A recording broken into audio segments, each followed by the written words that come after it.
Welcome to Ease and IAS academy students. நம்ம அகாடமியில் வந்து பார்த்தீங்கன்னா டிஎன்பிசி குரூப் 4க்கான நியூ டெஸ்ட் பேட்சஸ் வந்து நம்ம ஸ்டார்ட் பண்ணியிருக்கோம். ஸோ அதோட ஃபர்ஸ்ட் டெஸ்ட் வந்து ஃப்ரீ டெஸ்ட்டாக வந்து எல்லாருக்கும் நம்ம கொடுத்துருந்தோம். டெலிகிராமில் அண்ட் யூடியூப்ஸில் வந்து போஸ்ட் பண்ணியிருந்தோம். சப்போஸ் யாராவது மிஸ் பண்ணியிருந்தீங்க அப்படின்னா இந்த வீடியோவோட கீழே வந்து கொடுத்துருக்கோம் பாருங்கள். ஸோ நம்மளோட டெஸ்ட் பேட்சை பொறுத்த வரைக்கும் டோட்டலாக வந்து 36 டெஸ்ட் வந்து நம்ம கண்டக்ட் பண்ண போகிறோம். எல்லா டெஸ்ட்டுமே வந்து 200 கொஷின் பேஸ்டு தான், ஓகேங்களா? அண்ட் வந்து டோட்டலாக வந்து உங்களுக்கு 7200 கொஷின்ஸ் வந்து கவர் ஆகும். இந்த ஒரு டெஸ்ட் சீரீஸில் நீங்கள் ப்ராப்பராக ஃபாலோ பண்ணிட்டு plus previous year questions and இந்த டெஸ்ட்டுக்கு இடையில நாங்கள் வந்து பார்த்தீங்கன்னா ஒரு டெஸ்ட்டுக்கும் ஜிஎஸ் அண்ட் மேக்ஸுக்கு வந்து எக்ஸ்ப்ளனேஷன் கொடுக்க போகிறோம், ஓகேங்களா? மேக்ஸ்க்கு வந்து பார்த்தீங்க அப்படின்னா நம்மளோட பரத் சார் வந்து எக்ஸ்ப்ளனேஷன் கொடுக்க போகிறாரு.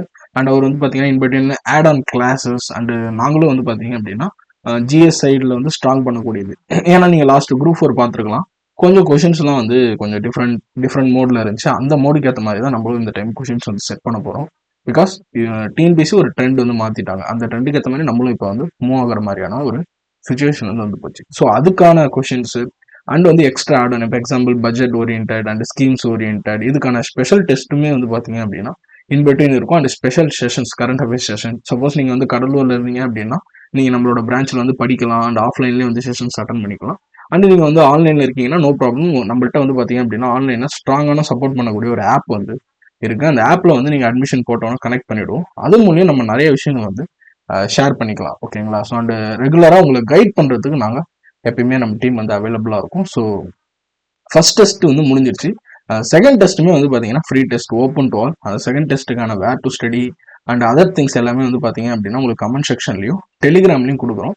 கண்டிப்பாக ஜாயின் பண்ணிங்க. ஸோ செகண்ட் டெஸ்ட்டோட தமிழ் போர்ஷன்ஸ் அண்ட் வந்து பார்த்தீங்க அப்படின்னா ஜிஎஸ் போர்ஷன்ஸ், பாலிட்டி அண்ட் வந்து எல்சிஎம் அண்ட் ஹெச்சிஎஃப் மேக்ஸுக்கு இதை நம்ம கொடுத்துருக்கோம். ஸோ இதையும் நோட் பண்ணிக்கோங்க. இந்த ஷெடியூல் வந்து ஆன்லைனில் இருக்கக்கூடியவங்க பிரிண்ட் எடுத்துங்க. ஆஃப்லைனில் வந்தவங்க எல்லாமே நம்ம கொடுத்துருக்கோம் கையில் ஷெடியூல், பிரிண்ட் அண்ட் சிலபஸ். அதெல்லாமே வந்து பத்திரமா வச்சுக்கோங்க. ஒரு டெஸ்ட் முடியிறப்பையும் இந்த ஷெடியூல் பக்கத்தில் நீங்கள் எவ்வளோ மார்க்ஸ் ஸ்கோர் பண்ணியிருக்கீங்க, தமிழில் எவ்வளோ எடுத்தீங்க, ஜிஎஸ்ல எவ்வளோ எடுத்தீங்க, மேக்ஸில் எவ்வளோ எடுத்தீங்க நோட் பண்ணிக்கோங்க. அது வந்து உங்களோட இம்ப்ரூவ்மெண்ட்டை காட்டும். ஸோ அதனால தான் உங்களுக்கு வந்து ஷெடியூல் வந்து நம்ம பிரிண்ட்டாக கொடுத்தோம், ஓகேங்களா? அண்டு நம்மளோட special features of test series கொடுத்துருக்கோம். இதை நம்ம இன்னொரு வீடியோவில் தெளிவாக பார்க்கலாம். ஸோ ஃபர்ஸ்ட் டெஸ்ட் மிஸ் பண்ணுவாங்க, கண்டிப்பாக ஃபர்ஸ்ட் டெஸ்ட் எழுதிட்டு செகண்ட் டெஸ்ட் எழுதுங்க. அப்போ தான் உங்களுக்கு ஒரு கண்டினியூட்டி வந்து புரியும். அண்ட் நம்ம மொத்தமாக எவ்வளோ கொஷின்ஸ் கவர் பண்ண போகிறோம் அப்படின்ற ஒரு பேட்டர்ன் வந்து கொடுத்துருக்கோம். பாலிட்டியில் கவர் பண்ண போகிறோம், economy, administration, history, INM, society, geography, science. So இது எல்லாமே எவ்வளோ கவர் பண்ண போகிறோம், எத்தனை டெஸ்ட்டில் கவர் பண்ண போகிறோம் அப்படின்ற விஷயங்கள் வந்து கொடுத்துருக்கோம். இதை வந்து நீங்கள் நோட் பண்ணிக்கோங்க. நம்ம இன்னொரு வீடியோவில் இதை பற்றின விஷயத்த டீட்டெயிலாக நம்ம பார்க்கலாம், ஓகேங்களா? இந்த வீடியோவில் நம்ம ஃபர்ஸ்ட் டெஸ்ட்டுக்கான ஜிகேக்கான எக்ஸ்பிளனேஷன் பார்க்கலாம். அண்ட் மேக்ஸ் எக்ஸ்பிளனேஷனும் சூன் வந்து நம்ம யூடியூப்ல வந்து அப்லோட் பண்ணிடுவோம், ஓகேங்களா? ஸோ ஓகே, பாலிட்டியிலேருந்து டோட்டலாக 75 கொஷின்ஸ் வந்து நம்ம டெஸ்ட் வச்சுருந்தோம். ஸோ 75 கொஷின்ஸுமே வந்து டோட்டலாக எப்படின்னா நம்ம கொடுத்த சிலபஸ், நம்மளோட அந்த basic syllabus, constituent assembly and union territories, historical background, sources, இதுல இருந்து பார்த்தீங்க அப்படின்னா கவர் ஆகிற மாதிரி வந்து நம்ம கொஷின்ஸ் வந்து வச்சிருந்தோம், ஓகேங்களா? இந்த 75 கொஷின்ஸ் எப்படி ஃப்ரேம் பண்ணியிருந்தோம்னா எல்லா ஏரியாவும் டச் பண்ணிட்டு வரணும். ஆக்சுவலாக ஒரு சில டெஸ்ட் சீரிஸ்ல எப்படி இருக்கும்னா நம்மளுக்கு எல்லா ஏரியாவும் கவர் ஆகாது. பட் ஆனால் இதில் நீங்கள் எல்லா ஏரியாவும் படிச்சிருக்கீங்களான்னு செக் பண்ணுற மாதிரி மினிமம் கொஷின்ஸ் வந்து உங்களுக்கு பாப்பப் ஆயிருக்கும். இதை நீங்கள் எழுதுன உங்களுக்கு புரியும். ஸோ அதனால டெஸ்ட்டை வந்து நீங்கள் யாரும் அட்டன் பண்ணல அப்படின்னா அட்டன் பண்ணிட்டு கூட நீங்கள் இதை பாருங்கள். சப்போஸ் இது நீங்கள் லேட்டராக பார்க்குறீங்க, செகண்ட் டெஸ்ட்டுக்கு முன்னாடி பார்க்குறீங்க அப்படின்னா பரவாயில்ல. இந்த எக்ஸ்பிளனேஷன் வீடியோஸ் வந்து அப்படியே ஒரு டைம், இப்போ எக்ஸாம்பிள் நான் ஒரு கொஷின் எக்ஸ்பிளைன் பண்ண போகிறேன்னா அதை பாஸ் பண்ணிவிட்டு அதுக்கு என்ன ஆன்சராக இருக்கும் அப்படின்னு நீங்கள் வந்து கெஸ் பண்ணிட்டு என்ன பண்ணலாம் அப்படின்னா நீங்கள் ஓகேங்களா, அடுத்து நீங்கள் வந்து அந்த எக்ஸ்பிளனேஷனை பாருங்கள். எனிவே வந்து யூஸ்ஃபுல்லாக பார்த்துக்கணும். இந்த டெஸ்ட்டை முடிச்சுட்டு கொஷின் பேப்பரை கையில் வச்சிருக்கக்கூடிய ஸ்டூடெண்ட்ஸ் எக்ஸ்பிளனேஷன் போயிட்டே இருக்கிறப்ப என்ன பண்ணுங்கன்னா பக்கத்தில் ஒரு நோட் வச்சுக்கிட்டோ இல்லை இந்த கொஷின் பேப்பர்ஸ்லையோ எக்ஸ்ட்ரா பாயிண்ட்ஸ் என்ன, இல்லை எந்த விஷயத்தில் இந்த கொஷின்ஸ் வந்து நம்ம ஆன்சரை மிஸ் பண்ணோம் அப்படின்றத ஒரு பென் வச்சு ஹைலைட் பண்ணுங்க. அப்போ தான் வந்து பார்த்தீங்க அப்படின்னா கொஞ்சம் பர்ஃபெக்டாக வந்து பார்த்தீங்கன்னா இந்த டெஸ்ட் சீரிஸை கம்ப்ளீட் பண்ணலாம். ஸோ ஒரு டெஸ்ட்டுக்கு படிக்கிறீங்க, கொஞ்சம் ரிவிஷன் பண்ணுறீங்க, அண்ட் ஒரு டெஸ்ட்டை எழுதுறீங்க, அண்ட் இந்த எக்ஸ்பிளனேஷன் வீடியோ பார்க்குறீங்க. அப்போ தான் வந்து பார்த்தீங்கன்னா அந்த ஹோல் நாலேஜை நம்ம கரெக்டாக வந்து கெயின் பண்ண முடியும். ஏதாவது ஒன்று மட்டும் பண்ணால் நம்மளால வந்து கெயின் பண்ண முடியாது. ஏன்னா நம்ம படிக்கிறத கொஷின்ஸாக கன்வெர்ட் பண்ணணும். கொஷின்ஸாக கன்வெர்ட் பண்ண விஷயத்துல நம்ம என்னென்ன தப்பு பண்ணோன்றதை கரெக்ட் பண்ணக்கூடிய இடம் தான் வந்து இது. ஆல்ரெடி நீங்கள் படித்தது தான். கொஷின்ஸாக வர்றப்ப ஏன் நம்மளுக்கு வந்து தெரிய மாட்டேங்குது அப்படின்ற விஷயத்த நம்ம வந்து ஐடென்டிஃபை பண்ண போகிறோம். அண்டு நம்ம எக்ஸாம் ஹாலில் உட்காந்து எப்படி டிஃப்ரெண்ட்டாக யோசிச்சு நம்ம கன்ஃபியூஸ் ஆகிறோம், இல்லை கரெக்டாக எப்படி வந்து நம்ம ரூட்ல யோசிக்கிறோம் அப்படின்றதையும் தெரிஞ்சுக்கிட்டோம் அப்படின்னா நம்ம கொஞ்சம் உஷாரா இருந்துக்கலாம். ஸோ அப்போ பாருங்க, யோசிச்சு பாருங்க, 36 டெஸ்ட்டும் நீங்க எழுதுறப்ப கரெக்டா அதை ஃபாலோ பண்றப்ப என்ன ஆகும், நம்மளுக்கு ஆட்டோமேட்டிக்கா இது ஒரு ஹேபிட் மாதிரி டெவலப் ஆகி எம்சிக்கு நீங்க எது கொடுத்தாலும் மினிமம், அதாவது உங்களுக்கு தெரியாத ஒரு சப்ஜெக்ட் கொடுத்தாலும் ஒரு பேசிக் நாலேஜ் வச்சு நீங்க என்ன பண்ணலாம் அப்படின்னா அக்யூரசி அட்டன் பண்ணலாம். இப்போ எக்ஸாம்பிள், இந்த அக்யூரசின்றது என்னன்னா, ஒரு 100 கொஸ்டின்ஸ் கொடுக்குறாங்கன்னா உங்களோட அக்யூரசி 60% அப்படின்னா 100 கொஸ்டினுக்கு நீங்க சோவரா வந்து பாத்தீங்க அப்படின்னா 60 கொஸ்டின்ஸ் நீங்க போட்டுருவீங்க. எந்த எக்ஸாம் போனாலுமே 200 கொஸ்டின்ஸ் இருக்கா, உங்களால 120 கொஸ்டின்ஸ் வந்து போட்ட முடியும். ஸோ இதை டெவலப் பண்றதுக்கு ஒரு டெஸ்ட் சீரியஸை கொஞ்சம் ப்ராப்பரா நம்ம ஃபாலோ பண்ணணும். ப்ராப்பரா ஃபாலோ பண்ணோம் அப்படின்னா ஆட்டோமேட்டிக்கா வந்து இது நமக்கு கைக்கு வந்து வந்துடும். ஓகேங்களா? ஸோ நம்ம கொஸ்டின்ஸ் வந்து ஒன்றா பார்ப்போம். ரொம்ப பேசிக்கான கொஸ்டின்ஸ் தான். என்னென்ன இடத்துல நீங்க தப்பு பண்ணிருப்பீங்கன்ற விஷயத்தையும் நான் சொல்றேன், ஆட் ஆன் பாயிண்ட்ஸும் சொல்றேன், நோட் பண்ணிக்கோங்க. ஸோ 101 கொஸ்டின் வந்து பாத்தீங்க அப்படின்னா, கான்ஸ்டியூண்ட் அசம்பிளியில் இருக்கக்கூடிய பிரசிடென்ட் வைஸ் பிரசிடென்ட் பத்தி கேட்டிருக்காங்க. டாக்டர் சச்சிதானந்த சின்ஹா வந்து அரசியல் நிர்ணய சபையின் தலைவராக தேர்ந்தெடுக்கப்பட்டார் அப்படின்னு கொடுத்திருக்காங்க. இரண்டாவது பாயிண்ட், ஹச்சி முகர்ஜி அரசியல் நிர்ணய சபையின் துணைத் தலைவராக தேர்ந்தெடுக்கப்பட்டார்னு கொடுத்திருக்காங்க. ஆப்ஷன் 1 மட்டும் சரி, 2 மட்டும் சரி, 1 மற்றும் 2 சரி, இரண்டுமே இல்லைன்னு கொடுத்திருக்கோம். சச்சிதானந்த சின்ஹா வந்து பாத்தீங்கன்னா அரசியல் நிர்ணய சபையின் தலைவராக தேர்ந்தெடுக்கப்படல. அதாவது வார்த்தைகள் ரொம்ப முக்கியம். இதுலதான் வந்து நம்மளுக்கு விளையாடுவாங்க. சரிங்களா? தலைவர் கிடையாது, தற்காலிக தலைவராக தான் தேர்ந்தெடுக்கப்பட்டாங்க. ஓகேங்களா? ஸோ டெம்பரரி பிரசிடென்டா தான் வந்து பாத்தீங்க அப்படின்னா நம்மளுக்கு சச்சிதானந்த சின்ஹா வந்து தேர்ந்தெடுக்கப்பட்டாரு. அப்போ வந்து இந்த ஸ்டேட்மெண்ட் தவறு. ஸோ கிளாரிட்டி இருந்தாலும் இந்த கொஸ்டின் அட்டன் பண்ண முடியும். ஹச்சி முகர்ஜி அரசியல் நிர்ணய சபையின் துணைத் தலைவராக தேர்ந்தெடுக்கப்பட்டார். எஸ், இது கரெக்ட். ஆனால் அவர் மட்டும் தேர்ந்தெடுக்கப்படல, வி.டி. கிருஷ்ணமாச்சாரியும் சேர்ந்து தேர்ந்தெடுக்கப்பட்டார். பட் ஆனா இங்க ஹச்சி முகர்ஜி துணைத் தலைவராக தேர்ந்தெடுக்கப்பட்டான்னு சொல்லியிருக்கோம். Vice president of the constituent அசம்பிளின்னு சொல்லியிருக்கோம். He was elected as. அப்ப வந்து கரெக்ட். ஸோ 2 மட்டும் சரி. இதுதான் வந்து பாத்தீங்க அப்படின்னா கரெக்டான ஆன்சர். உங்களோட நோட்ல குறிச்சுக்கோங்க. ஸோ அடுத்த கொஸ்டின், 26 நவம்பர் 1949 அன்று ஏற்றுக்கொள்ளப்பட்ட இந்திய அரசியலமைப்பு முகவரியில் இடம்பெறாத சொல் டேஷ் ஆகும். ஸோ 4 சொற்கள் கொடுத்துருக்கோம். சமூக சமய சார்பற்ற ஒருமைப்பாடு குடியரசு, சோசியலிஸ்ட் செக்யூலர் இன்டெகிரிட்டி ரிபப்ளிக். இதுல எந்த வேர்ட்ஸ் வந்து பாத்தீங்க அப்படின்னா இடம்பெறவில்லை, நாட் இன்க்ளூட் அப்படின்னு கொடுத்துருக்காங்க. ஸோ பிரியாம்பிள் நம்மளோட முகவரைய ஒரே ஒரு முறை நம்ம சட்ட திருத்தம் பண்ணியிருக்கோம். அது ரிலேட்டடான கேஸ் லாஸ் கூட நீங்க படிச்சிருப்பீங்க. ஓகேங்களா? அப்ப எது இல்லைன்னு கேட்டிருக்காங்க. ஓகேங்களா? ஸோ சோசியலிஸ்ட் செக்யூலர் இன்டெகிரிட்டி நம்ம எல்லாருக்குமே தெரியும். அந்த அமெண்ட்மெண்ட் படிச்சிருந்தா இந்த 3 வார்த்தைகள், சமூக சமய சார்பற்ற ஒருமைப்பாடு, இந்த 3 வார்த்தைகள் மொத்தமே 3 வார்த்தைகள் தான் வந்து அந்த அமெண்ட்மெண்ட்ல சேர்த்திருப்பாங்க. அதுதான் இந்த 3 வார்த்தைகள். அப்ப இந்த 3 வார்த்தைகள் இருந்திருக்குமான்னு கேட்டீங்கன்னா இல்ல, நாட் இன்க்ளூடட், இடம்பெறாத சொற்கள் ஆகும். அப்ப 1, 2, 3 இந்த 3 வார்த்தைகள் இல்ல. ரிபப்ளிக் அப்படின்றது நம்மள்ட்ட இருந்துச்சு, இறையாண்மை. ஓகேங்களா? சாவரின் அப்படின்றதும் இறையாண்மை அப்படின்ற ஒரு கூடிய வார்த்தையும், டெமோக்ராட்டிக் மக்களாட்சி அப்படின்றதும், அடுத்த ரிபப்ளிக் குடியரசு, இந்த 3 வார்த்தைகள் நம்மகிட்ட ஆரம்பத்திலே இருந்துச்சு. அதுக்கப்புறம் வந்து சோசியலிஸ்ட் செக்யூலர் இந்த 2 வார்த்தை சேர்க்கிறப்ப மொத்தம் மேல இடத்துல 5 வார்த்தை இருக்கும். அப்ஜெக்டிவ்ல குறிக்கோள்ல கீழே வரப்ப நம்மளுக்கு வந்து பாத்தீங்க அப்படின்னா நீதி இந்த மாதிரியான வார்த்தைகள் வரப்போ அங்க வந்து ஒரு இடத்துல இன்டெகிரிட்டி அப்படின்னு நம்ம சேர்த்திருக்கோம். ஓகேங்களா? அப்ப இந்த 3 வார்த்தைகள் கிடையாது. நம்ம என்னதான் படிச்சாலும் கொஸ்டின்ஸ் ட்விஸ்ட் பண்றப்ப ஈஸியா கேட்கணும். ஓகேங்களா? ஸோ ஆரம்பத்துல நம்ம ஸ்லோவா போவோம், அப்படி போக போக வந்து நம்ம கொஸ்டினோட எக்ஸ்பிளனேஷனை கொஞ்சம் ஃபாஸ்ட் பண்ணிக்கலாம். அடுத்து, இந்திய அரசியலமைப்பின் முகவரி என்பது டேஷை அடிப்படையாக கொண்டது. இது வந்து நம்ம அந்த இதை படிக்கிறப்பயே நம்மளுக்கு வந்து அரசியலமைப்பு நிர்ணய சபை பத்தி படிக்கிறப்ப பேசிக்கா இந்த வார்த்தையில இருந்து தான் ஆரம்பிப்பாங்க. ஓகேங்களா? ஸோ 1946 அரசியல் நிர்ணய சபையில் சேர்க்கப்பட்ட குறிக்கோள் தீர்மானம், the objective resolution moved in the constitution assembly in 1946. So இதை அடிப்படையை நேரு வந்து இதை மூவ் பண்ணியிருப்பாரு. இதை அடிப்படையா வச்சுதான் வந்து நம்மளுக்கு பிரியாம்பலை வந்து நம்ம கொண்டு வந்திருக்கோம். ஓகேங்களா? ஸோ இதுல வந்து 2 விஷயம் தெரிஞ்சுக்கணும். இது அப்ஜெக்டிவ் ரெசல்யூஷன்னா என்ன சார், நம்ம முகவரைனா என்ன சார், நீங்க படிச்சிருப்பீங்க. நம்மளோட அரசியலமைப்போட அப்படியே ஒரு சாரா பிழிஞ்சோம் எசன்ஸ் தான் வந்து பாத்தீங்கன்னா நம்மளோட முகவரி. நம்ம அரசியலமைப்புல என்னென்னலாம் இருக்கு அப்படின்றத முகவரியில ஒரு சின்ன ஒரு கிளிம்ஸ் மாதிரி, ட்ரெய்லர் மாதிரி ஒரு வாரத்துல நம்ம சொல்லியிருப்போம். ஓகேங்களா? அப்ப நம்ம அரசியலமைப்பு எழுத போறதுக்கு முன்னாடி ஒரு எக்ஸாம்பிள் ஒரு கதை எழுதுறாங்க அப்படின்னா ஒரு ஒன்லைனர் வச்சுப்பாங்க. ஓகேங்களா? ஹீரோ இருக்காரு, ஹீரோயினை காப்பாத்துறாரு, இடையில வில்லன் இருக்கான், ஸோ இந்த இடத்துல இந்த கதை நடக்குது அப்படின்றத ஒரு ஒன்லைனரா வச்சு டெவலப் பண்ணுவாங்க ஒரு கதையை.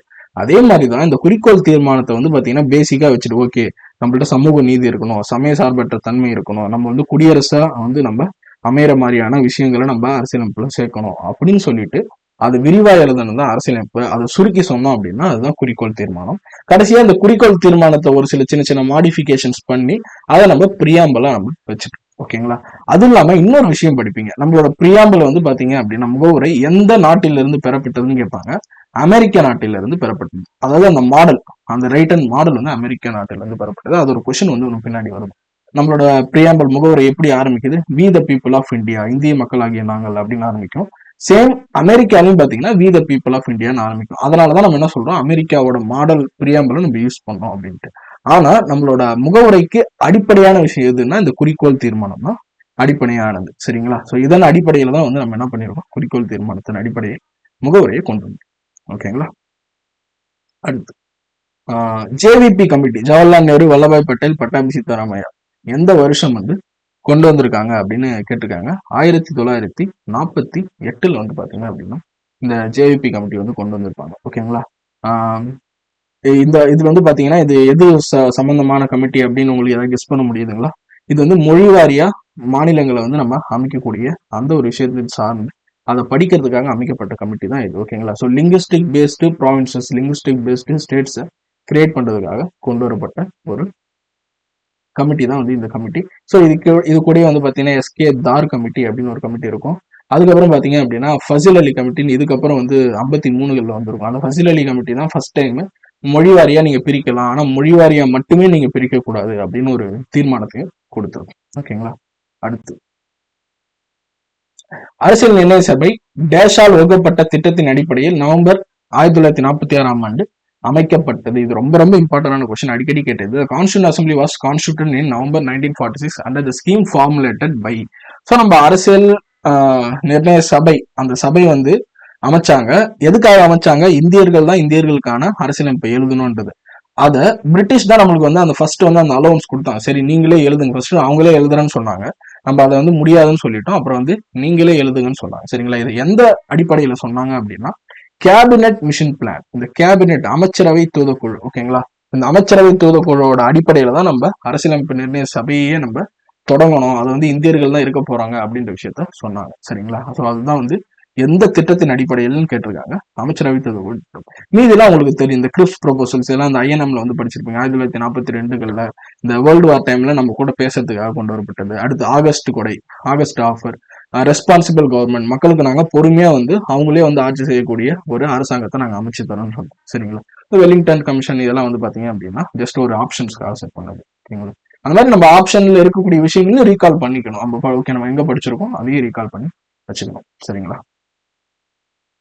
Which of the following is not a salient feature of the Indian Constitution? பின்வருவற்றில் இந்திய அரசியலமைப்பின் பண்புகளில் அல்லாதது எதுன்னு கேட்டிருக்காங்க. பாருங்க, அல்லாதது எது, நாட், இதுதான் கீவேர்ட்ஸ். நம்ம எப்பவுமே ஒரு கொஸ்டின் பேப்பர்ல கை வச்சோம் அப்படின்னா என்ன கேட்கறாங்க அப்படின்றதுதான் இந்த கொஸ்டினோட இன்டென்ஷன் என்ன அப்படின்னு நமக்கு தெரியும். நம்ம salient features of the Indian constitution, so அரசியலமைப்போட அழகான பண்புகள் என்னன்னு நம்ம படிச்சுட்டு வந்துட்டே இருப்போம். ஒரு 10 பண்பு 20 பண்பு படிச்சிருப்போம். ஆனா கொஸ்டின்ல என்ன கேட்கறாங்க, இது 4த்துல எது இல்லைன்னு கேட்கறாங்க. சரிங்களா? பாருங்க, ஃபர்ஸ்ட் ஏ வந்து பாராளுமன்ற முறை இருக்கா? எஸ் இருக்கு, நம்மளது பாராளுமன்ற முறை தான். ஓகேங்களா? அடுத்து பாருங்க, கடினமான அதிகார பகிர்வு, ரிஜிட் செப்பரேஷன் ஆஃப் பவர் அல்லது வலிமையான அதிகார பகிர்வுன்னு நம்ம சொல்லலாம். ஸோ இது நம்மளுக்கு டவுட்டா இருக்கு, இதை நம்ம அப்படியே வச்சுக்கலாம். ஓகேங்களா? சிங்கிள் சிட்டிசன்ஷிப், ஒற்றை குடியுரிமை. எஸ், நம்மளது வந்து ஒற்றை குடியுரிமை பேஸ் தான். இப்போ அடுத்த டெஸ்ட்ல நீங்க வந்து குடியுரிமை பத்திலாம் வந்து படிக்க போறீங்க. நம்மளுக்கு வந்து ஒற்றை குடியுரிமை. இதை வந்து நம்ம பிரிட்டிஷ் அரசாங்கத்தோட அந்த ஒரு அமைப்பை பார்த்து நம்மளும் வந்து அதை எடுத்துக்கிட்டோம். அடுத்து ஒருங்கிணைக்கப்பட்ட நீதித்துறை, இன்டகிரேட்டட் ஜுடிஷியரி, ரொம்ப ரொம்ப முக்கியமான வார்த்தை. நம்மளோட ஜுடிஷியரி எல்லாமே, நீதித்துறை எல்லாமே ஒரே ஒரு அப்படி ஒரு ஹைரார்கியில வரும். சுப்ரீம் கோர்ட் இருக்கும், ஹை கோர்ட் இருக்கும், அது கீழே வந்து டிஸ்ட்ரிக்ட் கோர்ட் இருக்கும். அப்படியே வந்து பாத்தீங்க அப்படின்னா ஒரு ஹைரார்கியில வரும். எஸ், ஒருங்கிணைக்கப்பட்ட நீதித்துறையும் இருக்கு. கடினமான அதிகார பகிர்வு, இந்த ரிஜிட் செப்பரேஷன் ஆஃப் பவர்ஸ் மட்டும் கொஞ்சம் டவுட், இது வந்து கிடையாது. ஓகேங்களா? நம்மளுக்கு வந்து பாத்தீங்க அப்படின்னா ரிஜிட் செப்பரேஷன் ஆஃப் பவர் வந்து கிடையாது. பிகாஸ் இது வந்து செப்பரேஷன் ஆஃப் பவர்ஸ், அதிகார பகிர்வுனா என்னன்னா ஒரு அதிகாரத்தை பிரிச்சு கொடுக்கணும். அதாவது மத்திய அரசுக்கும் மாநில அரசுக்கும் பிரிச்சு கொடுக்கறது, இல்ல வந்து பாத்தீங்க அப்படின்னா பாராளுமன்றத்துக்கு தனியா, நம்மளோட நீதிமன்றத்துக்கு தனியா, மற்றும் வந்து அட்மினிஸ்ட்ரேஷன் துறை இருக்குல்ல, எக்ஸிகியூட்டிவ்ஸ் நிர்வாகிகளுக்கு தனியா பிரிச்சு கொடுத்துட்டோம்னா ஒருத்தவங்களோட அதிகாரத்துல இன்னொருத்தவங்க வந்து தலையிடக்கூடாது. இதுதான் வந்து பாத்தீங்க அப்படின்னா கடினமான அதிகார பகிர்வு, ரிஜிட் செப்பரேஷன் ஆஃப் பவர்ஸ். இந்தியால அப்படி ஒண்ணு கிடையாது. சரிங்களா? பிகாஸ் நீங்க யோசிச்சு பாருங்க, பாராளுமன்றம் வந்து சட்டங்களை வந்து சரியா ஏற்றல, ஓகேங்களா, தப்பான சட்டங்களை ஏற்றுறது அப்படின்னா நீதித்துறை அதுல தலையிட்டு அந்த சட்டங்களை வந்து செல்லாதபடி ஆக்கும். ஆர்டிகல் 13 நீங்க படிச்சிருப்பீங்க, எல்லாம் ஃபியூச்சர்ல கூட படிப்பீங்க. ஓகேங்களா? அப்ப வந்து நீதி புனராய்வுன்னு ஒரு கான்செப்ட் இருக்கு. சரிங்களா? அதே மாதிரி நீதித்துறைக்கு தேவையான ஒரு சில விஷயங்களை வந்து பாத்தீங்கன்னா பாராளுமன்றத்தால பண்ண முடியும். மத்திய அரசுக்கும் மாநில அரசுக்கும் வந்து அதிகார பகிர்வு இருக்குன்னு வைங்களேன். மத்திய அரசு வந்து பாத்தீங்க அப்படின்னா மாநில அரசு பட்டியலில் இருக்கக்கூடிய விஷயங்களுக்கு ஒரு சில குறிப்பிட்ட ஒரு ஸ்பெஷல் டைம்ஸ்ல வந்து பாத்தீங்க அப்படின்னா சட்டங்களை வந்து இயற்ற முடியும். அப்ப இந்த மாதிரியான விஷயங்கள் இருக்கிறதுனால ரிஜிட் செப்பரேஷன் ஆஃப் பவர்ஸ் நம்மள கிடையாது, கடினமான அதிகார பகிர்வு கிடையாது. ஓகேங்களா? புரிஞ்சுக்கோங்க. இந்த மாதிரியான கான்செப்ட் ஓரியன்ட் கொஸ்டின்ஸ் நிறைய இப்போ குவாலிட்டியில வர ஆரம்பிச்சிச்சு. ஃபேக்ட்ஸ் குறைஞ்சிடுச்சு, கான்செப்ட் ஓரியன்ட் அதிகமா வந்து பாத்தீங்க அப்படின்னா ஆயிடுச்சு. ஓகேங்களா? ஸோ இதுக்கான ஆன்சர் வந்து பாத்தீங்க அப்படின்னா பி. இது மட்டும் கிடையாது. Rigid as well as flexible அப்படின்னு சொல்லலாம். கடினமான மற்றும் எளிமையான அதிகார பகிர்வு நம்மகிட்ட இருக்கு. ஓகேங்களா? அடுத்து 107வது கொஸ்டின். ஒரு 4 டேட் கொடுத்துருக்காங்க. அந்த 4 டேட் கூட என்னென்ன நிகழ்வுகள் நடந்துச்சு, அந்த நிகழ்வுகளை பொறுத்துங்க அப்படின்னு சொல்லியிருக்காங்க. ஓகேங்களா? இதுல வந்து டேரக்டா ஃபேக்சுவலா படிச்சிருந்தோம் அப்படின்னா நமக்கு தெரியும். ஒன்னே ஒன்று ஞாபகம் வச்சுக்கலாம். 24 ஜனவரி 1950. ஓகேங்களா? National song B1. இது நீங்க கண்டிப்பா எல்லாருமே பொறுத்திருப்பீங்க. ஏன்னா நேஷனல் சாங், நேஷனல் ஆந்தம். ஓகேங்களா? நம்மளோட தேசிய பாடலும் தேசிய கீதமும் வந்து அன்னைக்குதான் வந்து பாத்தீங்க அப்படின்னா ஒரே நாள்ல எடுத்துக்கிட்டாங்க. இதை நீங்க ஈஸியா வந்து B1 அப்படின்னு போட்டீங்கன்னாவே ஃபர்ஸ்ட் வந்து ஒரு ஆப்ஷன் எலிமினேட் ஆயிடும். ஓகேங்களா? அடுத்து ஜூலை 22, 1947. இது வந்து அரசியல் நிர்ணய சபையால் அன்னைக்குதான் வந்து நம்மளுக்கு தேசிய கொடி வந்து ஏற்றுக்கொள்ளப்பட்டது. A4. அப்ப A4B1 போட்டாலே உங்களுக்கு ஆப்ஷன் 107க்கு ஏ அப்படின்னு கிடைக்கும். சரிங்களா? அப்ப அதுக்கப்புறம் வந்து 26 வந்து நேஷனல் எம்பலம். ஓகேங்களா? நம்மளோட மொத்த தேசிய சின்னம் இருக்கு பாத்தீங்களா? அந்த தேசிய சின்னங்களை வந்து ஏற்றுக்கொண்டது வந்து 26. And March 22, 1957. நல்லா பாத்துங்க, 1957. இதுதான் வந்து பாத்தீங்க அப்படின்னா நேஷனல் கேலண்டர் வந்து அடாப்ட் பண்ணப்பட்ட டேட். ஓகேங்களா? ஸோ இதை நம்ம வந்து ஜென்ரலா படிச்சிருந்தா போடுற மாதிரி, இப்ப படிக்காம போடுறோம்னு வைங்களேன், இந்த 3 டேட்டை நம்ம படிச்சிருப்போம். இந்த டேட்டை நம்ம கண்டிப்பா படிச்சிருக்க மாட்டோம். அப்ப அந்த மாதிரி இதுல வந்து 3 விஷயம் படிச்சிருப்போம். நேஷனல் கேலண்டர் படிச்சிருக்க மாட்டோம். அப்ப டிக்கு 3ன்னு போட்டீங்கன்னு வைங்களேன், உங்களுக்கு வந்து ஏஆர்சி அப்படின்னு 2 ஆப்ஷன் வரும். அந்த ஏஆர்சியில பாத்தீங்க அப்படின்னா பி இருக்கும். பிக்கு வந்து 1 ஆர் 2ன்னு இருக்கும். உங்களுக்கு கண்டிப்பா தெரியும் பிக்கு வந்து 1 தான் வரும் அப்படின்ட்டு. அப்ப நீங்க போறப்போ ஆப்ஷன் ஏ கிடைச்சிடும். ஸோ எக்ஸாம்ஸ்லயுமே உங்களுக்கு கொஸ்டின்ஸ் வந்து இந்த மாதிரி தான் வந்து ஃபிட் பண்ணுவாங்க. அதாவது ஒரு ஆப்ஷன் தெரிஞ்சுனாலே அவங்களுக்கு ஆன்சர் வர மாதிரி. டிஎன்பிசி குரூப் 2A மெயின்ஸ் இப்போ இந்த வருஷம் ஃபர்ஸ்ட் டைம் புது சிலபஸ் நடந்துச்சுல்ல, அதுல இருக்கக்கூடிய கொஸ்டின்ஸ் எல்லாம் எடுத்து பாத்தீங்கன்னா மேட்ச் கொஸ்டின்ஸ் எல்லாமே மெயின்ஸ்லேயே ஒரு ஆப்ஷன் பொறுத்தனாலே உங்களுக்கு எல்லாமே வந்து ஆன்சர் வர மாதிரி தான் கொடுத்துருந்தாங்க. சரிங்களா? அது கொஞ்சம் எடுத்து பாருங்க. யாராவது பார்க்காம இருந்தீங்கன்னா பாருங்க. கண்டிப்பா அதுல இருந்தக்கூடிய ரிஃப்ளெக்ஷன்ஸ் வந்து நமக்கு அடுத்தடுத்த எக்ஸாம்ஸ்ல வரும். ஓகேங்களா? ஸோ அதுக்கான ஆப்ஷன் ஏ. 107க்கு ஆப்ஷன் ஏ வந்து ஆன்சர். ஓகேங்களா? அடுத்து 108வது கொஸ்டின். பின்வரும் கூற்றுகளை கவனிக்க. அரசியலமைப்பின் முகவுரை பாராளுமன்றத்தால் திருத்தம் செய்ய முடியாது. இது ஒரு கூற்றா கொடுத்திருக்காங்க. காரணம், முகவுரை அரசியலமைப்பின் ஒரு பகுதி அல்ல அப்படின்னு கொடுத்திருக்காங்க.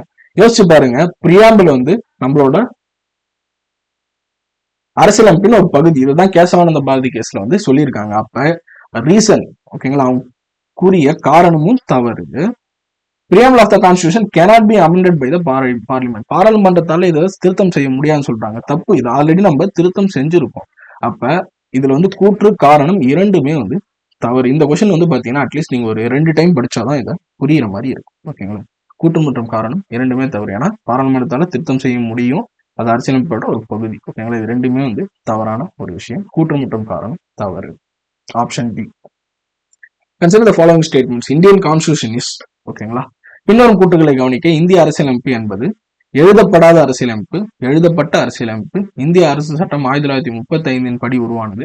ஆங்கிலேய பாராளுமன்றத்தின் பரிசு. ஓகேங்களா? The unwritten constitution, written constitution based on the government of India act 1935, the gift of parliament. இந்த 4த்துல இந்திய அரசியலமைப்பு என்பது எது கூடிய தொடர்புடையதுன்னு கேட்கிறாங்க. கண்டிப்பா நம்மளுக்கு தெரியும், எழுதப்பட்ட அரசியலமைப்பு, ரிட்டன் கான்ஸ்டிடியூஷன். ஏன்னா இதுக்கு ஒரு ஸ்பெஷாலிட்டியா இருக்கு. லென்த்தியஸ்ட் ரிட்டன் கான்ஸ்டிடியூஷன், மிக நீண்ட எழுதப்பட்ட அரசியலமைப்பு. உலகிலேயே நம்மளதான் மிக நீண்ட எழுதப்பட்ட அரசியலமைப்பு. ஓகேங்களா? அப்ப வந்து பாருங்க, எழுதப்படாதன்னு இருக்கு. அப்ப கண்டிப்பா அது வராது. ஓகேங்களா? இந்திய அரசு சட்டம் 1935 படி உருவானது இருக்காங்க. கண்டிப்பா வந்து இது கரெக்ட். ஏன்னா நம்ம நிறைய அந்த sources of the Indian constitution படிப்பீங்க. அரசியலமைப்பு பெறப்பட்ட மூலங்கள் அப்படின்ட்டு. அதுல முதல்ல நீங்க வந்து 1935 இந்த சட்டம் தான் படிப்பீங்க. ஓகேங்களா? இந்திய அரசு சட்டம். இதுல இருந்து நம்ம என்னென்ன எடுத்திருக்கோம், அடுத்து அமெரிக்கால இருந்து என்னென்ன எடுத்திருக்கோம் அப்படின்னு நம்ம படிப்போம். 3 கரெக்ட். ஆங்கிலேய பாராளுமன்றத்தின் பரிசுன்னு சொல்றாங்க. இது தப்பு. ஓகேங்களா? இது மாதிரிலாம் இருக்கக்கூடாதுன்னு தான் நம்ம போராடி நமக்கு நாமே எழுதிக்கிட்டோம். அதனால அதுவும் தப்பு. அப்ப 2 மற்றும் 3 எங்க இருக்குன்னு பாருங்க. 2 and 3 இஸ் கரெக்ட். ஓகேங்களா? அடுத்து இது ஈஸியான question. The term union of state is mentioned in which article of the Indian Constitution? Article 1, Article 2, Article 3, Article 4. நமக்கே தெரியும் Article 1 ஃபர்ஸ்ட் ஆர்டிகல். ஓகேங்களா? India that is Bharat, union of state. ஓகேங்களா? India என்பது மாநிலங்களின் ஒன்றியம். ஓகேங்களா, இந்தியா அல்லது பாரதம் இது மாநிலங்களின் ஒன்றியம் ஆகும் அப்படின்னு சொல்லியிருப்பாங்க. இதுக்கான விளக்கங்கள்லாம் நிறைய வந்து இருக்கு. ஓகேங்களா, அடுத்து ஆர்டிகல் 2, ஆர்டிகல் 3, ஆர்டிகல் 4 இதை பத்தி என்ன சொல்லுவாங்க, புதிய மாநிலங்கள் உருவாக்குறது இல்ல புதிய பகுதிகளை இந்தியாக்குள்ள சேர்க்கறது. ஓகேங்களா, அடுத்து வந்து பாத்தீங்கன்னா இதை செய்யக்கூடிய விஷயங்கள் ஆர்டிகல் 4ல வந்து பாராளுமன்றத்துக்கு தான் இதுக்கு அதிகாரம் இருக்கு. இந்த மாதிரி விஷயங்கள் ஆர்டிகல் 4 வரைக்கும் சொல்லியிருப்பாங்க. Okay, so option A. அடுத்து 111வது கொஸ்டின். 2 கூற்று கொடுத்திருக்காங்க. அரசியலமைப்பின் 4வது அட்டவணை மக்களவை இடங்களை மாநிலங்கள் மற்றும் யூனியன் பிரதேசங்களுக்கு ஒதுக்கீடு செய்தல். கூற்று 2, 6வது அட்டவணை வடகிழக்கு மாநிலங்களில் உள்ள பழங்குடியின பகுதிகளின் நிர்வாகத்தை பற்றி கூறுகிறது அப்படின்னு கொடுத்திருக்காங்க. பாருங்க,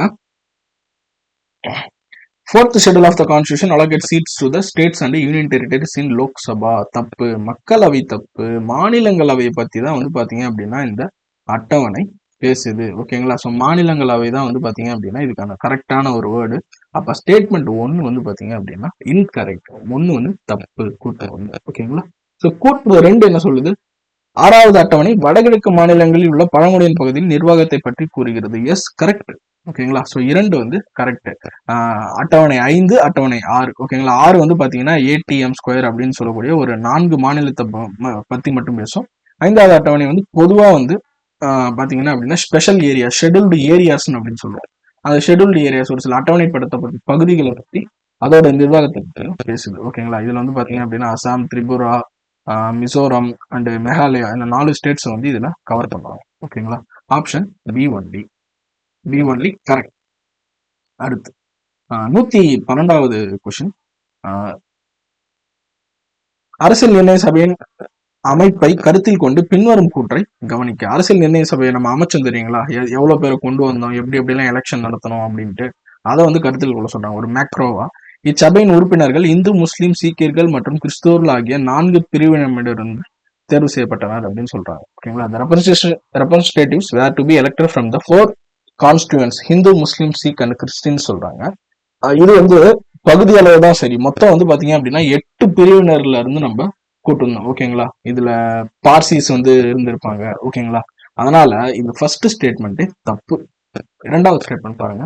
chairman of union constitution committee was Sardar Vallabhbhai Patel. Sardar Vallabhbhai Patel ஒன்றிய அரசியலமைப்பு குழுவின் தலைவர் ஆவான்னு சொல்றாங்க. அவர் வந்து பாத்தீங்க அப்படின்னா இதோட தலைவர் கிடையாது, இதோட தலைவர் நேரு தான் வந்து இதோட தலைவர். அப்ப 2வது ஸ்டேட்மெண்ட்டும் தவறு. Total strength of the constitution assembly was 389. இது எல்லாருக்குமே தெரியும். ஆரம்பிக்கிறப்ப நம்மளுக்கு 389 பேர் வந்து மொத்த உறுப்பினர்கள் இருந்தாங்க. 8 உறுப்பினர்களை கொண்டு வரைவு குழு டாக்டர் BR அம்பேத்கர் தலைமையில் உருவாக்கப்பட்டது. ஸோ இது கரெக்டா? தப்பு, 8 உறுப்பினர்கள் கிடையாது. ஸோ அதுல இருந்தக்கூடிய உறுப்பினர்கள் எல்லாமே உங்களுக்கு தெரியும்னு வந்து நினைக்கிறேன். எதுக்கும் சும்மா ஒரு டைம் வந்து நான் டிக்டேட் பண்றேன். அந்த உறுப்பினர்கள் வந்து பாத்தீங்க அப்படின்னா சேர்த்துங்க. மொத்தம் வந்து 7 பேர் வந்து இருப்பாங்க. ஓகேங்களா, அம்பேத்கர் வந்து ஒரு head, N Gopalaswamy Ayyangar, Alladi Krishnaswamy Iyer, KM Munshi and Mohammed Saadulla, PL Mitter and DP Khaitan. ஓகேங்களா, அதுல வந்து ரீப்ளேஸ் பண்ணவங்க ஒரு 2 பேர் போய் இது வந்து பாத்தீங்கன்னா புது டீம். இதுக்கு முன்னாடி வந்து பாத்தீங்க அப்படின்னா N மாதவராவன் இருப்பாரு, TT கிருஷ்ணமாச்சாரிக்கு பதிலாக வந்து கைத்தான் வந்திருப்பாரு, மாதவராவுக்கு பதிலாக வந்து PL மிட்டர் வந்திருப்பாரு. இதெல்லாம் நீங்க படிச்சிருப்பீங்க. ஜஸ்ட் வந்து இந்த மாதிரி விஷயங்கள் படிக்கிறப்ப லைனா படிக்கிறப்ப அழகா 1 2 3 போட்டு உங்க நோட்ஸ்ல வந்து எழுதி வச்சிங்க. ரொம்ப ரொம்ப இம்பார்ட்டன்டான விஷயம். ஓகேங்களா, அப்ப 8ன்னு கொடுத்துருக்காங்க, தப்பு. மொத்தம் 7 மெம்பர் இருந்தாங்க. அப்ப இதுல என்னதான் sir correct, which is this கரெக்ட்னு கேட்டிருக்காங்க. 3 மட்டும் தான் வந்து இதுல correct. 3 only is the correct answer. So C, option C தான். ஓகேங்களா, அவங்க நோட்ஸ் வச்சுட்டு குறிச்சிட்டே வாங்க. அடுத்து பாருங்க 113வது question. Article 3 of the Indian constitution authorise parliament to. அரசியலமைப்பு சட்டப்பிரிவு 3 பாராளுமன்றத்திற்கு எந்த அதிகாரத்தை அளிக்குதுன்னு கேட்கிறாங்க. Increase or diminish the area of the state. ஒரு மாநிலத்தோட எல்லையை அதிகரிக்கிறது மற்றும் குறைப்பதற்கு. எஸ், இதுக்கான அதிகாரத்தை அரசியலமைப்பு பாராளுமன்றத்துக்கு அளிக்குது. ஆர்டிகல் 3 படி மாநிலம் மற்றும் யூனியன் பிரதேசத்தை ஒருங்கிணைத்து புதிய மாநிலத்தை உருவாக்குவது. Merger state and union territory to form a new state. Yes, இதுவுமே வந்து அளிக்குது. ஓகேங்களா, எப்படின்னா ஒரு மாநிலத்தை 2 மாநிலமா பிரிக்கலாம், இல்ல ஒரு மாநிலத்தை 2 யூனியன் பிரதேசமா கூட பிரிக்கலாம். எக்ஸாம்பிள் ஜம்மு அண்ட் காஷ்மீர் பிரிச்சாங்க பாத்தீங்களா, ஒரே ஒரு மாநிலத்தை 2 யூனியன் பிரதேசமா பிரிக்கலாம். இல்ல ஒரு 2 யூனியன் பிரதேசத்தை சேர்த்து ஒரு யூனியன் பிரதேசத்தை வந்து உருவாக்கலாம். உதாரணம் தம்மன், தியூ, தாத்ரா நாகர் ஹவேலி, இது எல்லாமே சேர்த்து 2019, 2020 இது எல்லாத்தையும் சேர்த்து ஒரே யூனியன் பிரதேசமா மாத்துறாங்க. 1987 தான் தமன், தியூ, கோவா இது 3த்தையும் பிரிச்சு தனித்தனியா கோவா ஒரு ஸ்டேட் ஆகும், தமன், தியூ யூனியன் பிரதேசமாவும் வச்சிருந்தாங்க. அப்ப இந்த மாதிரி நிறைய விஷயங்கள் வந்து பார்லிமெண்டால பண்ண முடியும் ஆர்டிகல் 3 அடிப்படையில். ஓகேங்களா, அப்ப 2மே வந்து சரியான கூற்றுகள். அடுத்து பாருங்க, நம்ம வந்து சொல்லுவோம் நம்மளோட அரசியலமைப்பு பல அரசியலமைப்போட காப்பி அப்படின்னு நம்ம எல்லாரும் வந்து பெரிய பெரிய அறிஞர்கள்லாம் சொல்லியிருப்பாங்க. அப்ப அதை வச்சு நம்ம வந்து ஒரு டாபிக் போடுவோம், என்னது sources of the Indian constitution, அரசியலமைப்பின் மூலங்கள், அது எங்கெங்கெல்லாம் வந்து நம்ம பெற்றிருக்கோம் அப்படின்ட்டு அதை அடிப்படையா வச்சு கொடுத்துருக்காங்க பாருங்க. கனடாவோட அரசியலமைப்புல இருந்து நம்ம என்ன எடுத்திருக்கோம், ஈரவை சட்டமன்றம் எடுத்திருக்கோம் அப்படின்னு சொல்றாங்க. இது கரெக்டா? இல்ல, இது தப்பு. ஓகேங்களா? ஈரவை சட்டமன்றம் நம்ம எங்க இருந்து எடுத்திருக்கோம் அப்படின்னா பிரிட்டன், அதாவது யூகே, யுனைடெட் கிங்டம், அங்க இருந்தா வந்து நம்ம எடுத்திருப்போம். சரிங்களா? இது வந்து தப்பு. கனடா அரசியலமைப்புல வந்து இது எடுக்கல. ஓகேங்களா? ஆஸ்திரேலியாவோட அரசியலமைப்புல இருந்து பொதுப்பட்டியல் மற்றும் நாடாளுமன்றத்தின் கூட்டமர்வு ரெண்டுமே, ஓகேங்களா, concurrent list and joint sitting, இது ரெண்டுமே வந்து நம்ம இங்க இருந்தா வந்து எடுத்திருக்கோம். எஸ், இது கரெக்ட். வெய்மர் ஜெர்மனி அரசியலமைப்புல இருந்து அடிப்படை கடமைகள் எடுத்திருக்குன்னு சொல்றோம். இது தப்பு. நம்ம வந்து USSR, union socialist Soviet Russia, அந்த ரஷ்யால இருந்தா வந்து பாத்தீங்க அப்படின்னா நம்ம எடுத்திருக்கோம். இது வந்து வெய்மர் அரசியலமைப்புல இருந்து நம்ம என்ன எடுத்திருப்போம் அப்படின்னா நெருக்கடி நிலை வருது இல்ல, தேசிய நெருக்கடி நிலை, அந்த டைம்ல வந்து அடிப்படை உரிமைகளை ரத்து செய்து வைக்கக்கூடிய ஒரு சரத்து. ஓகேங்களா? Suspension of fundamental rights during national emergency, இதுதான் வந்து நம்ம அவங்க வெய்மர் கான்ஸ்டியூஷன் வந்து எடுத்திருக்கோம். அப்போ வந்து இதுவும் தவறா கொடுத்திருக்காங்க. அயர்லாந்தோட அரசியலமைப்புல இருந்து அரசு நெறியுறுத்தும் கோட்பாடுகள், சரிங்களா, DPSP, directive principles of state policy எடுத்திருக்கோம். அப்ப எது இதெல்லாம் கரெக்டா இருக்கு? 2 மற்றும் 4 தான் நம்ம கரெக்டா எடுத்திருக்கோம். அப்ப ஆப்ஷன் டி, 2 மற்றும் 4 தான் வந்து சரி அப்படின்ட்டு. அடுத்து பாருங்க, சேம் அப்ஜெக்டிவ் ரெசல்யூஷன், அதை பத்தியே ஒரு கொஸ்டின் கேட்டிருக்காங்க. இது எப்ப வந்து பாஸ் பண்ணாங்க அப்படின்றதா வந்து பாத்தீங்க அப்படின்னா கொஸ்டின், எப்ப நிறைவேற்றப்பட்டது அப்படின்ட்டு நம்மளுக்கே தெரியும். கான்ஸ்டியூஷன் அசம்பிளியோட 1946. நல்லா பாருங்க, முன்னாடி இருந்த கொஸ்டினோட கண்டினியூட்டி தான் இந்த கொஸ்டின். அந்த கொஸ்டினை நீங்க நல்லா படிச்சிருந்தீங்கன்னா இந்த கொஸ்டினுக்கு நீங்க ஈஸியா வந்து ஆன்சர் பண்ணலாம். இதோட டேட்டும் குறிச்சு வச்சுங்க, டிசம்பர் 13. டிசம்பர் 9 வந்து நம்ம ஆரம்பிச்சிருக்கோம். முதல் அமர்வு டிசம்பர் 13 வந்து இந்த குறிக்கோள் தீர்மானத்தை நேரு வந்து கொண்டு வந்திருப்பாரு. ஓகேங்களா?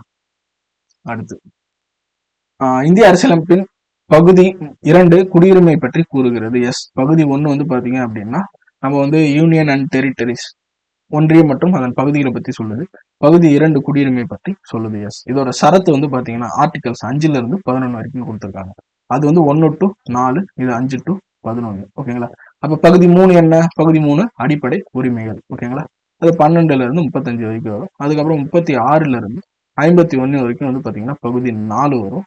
அடுத்து வந்து பாத்தீங்கன்னா 4A, இது வந்து பாத்தீங்கன்னா 51A ஒரே ஒரு ஆர்டிகல் இருக்கும். இது அடிப்படை கடமை வரும். அப்புறம் 5வது வந்து பாத்தீங்க அப்படின்னா ஒன்றியத்தை பத்தி சொல்லும். 6வது வந்து பாத்தீங்க அப்படின்னா மாநிலங்களை பத்தி சொல்லும்.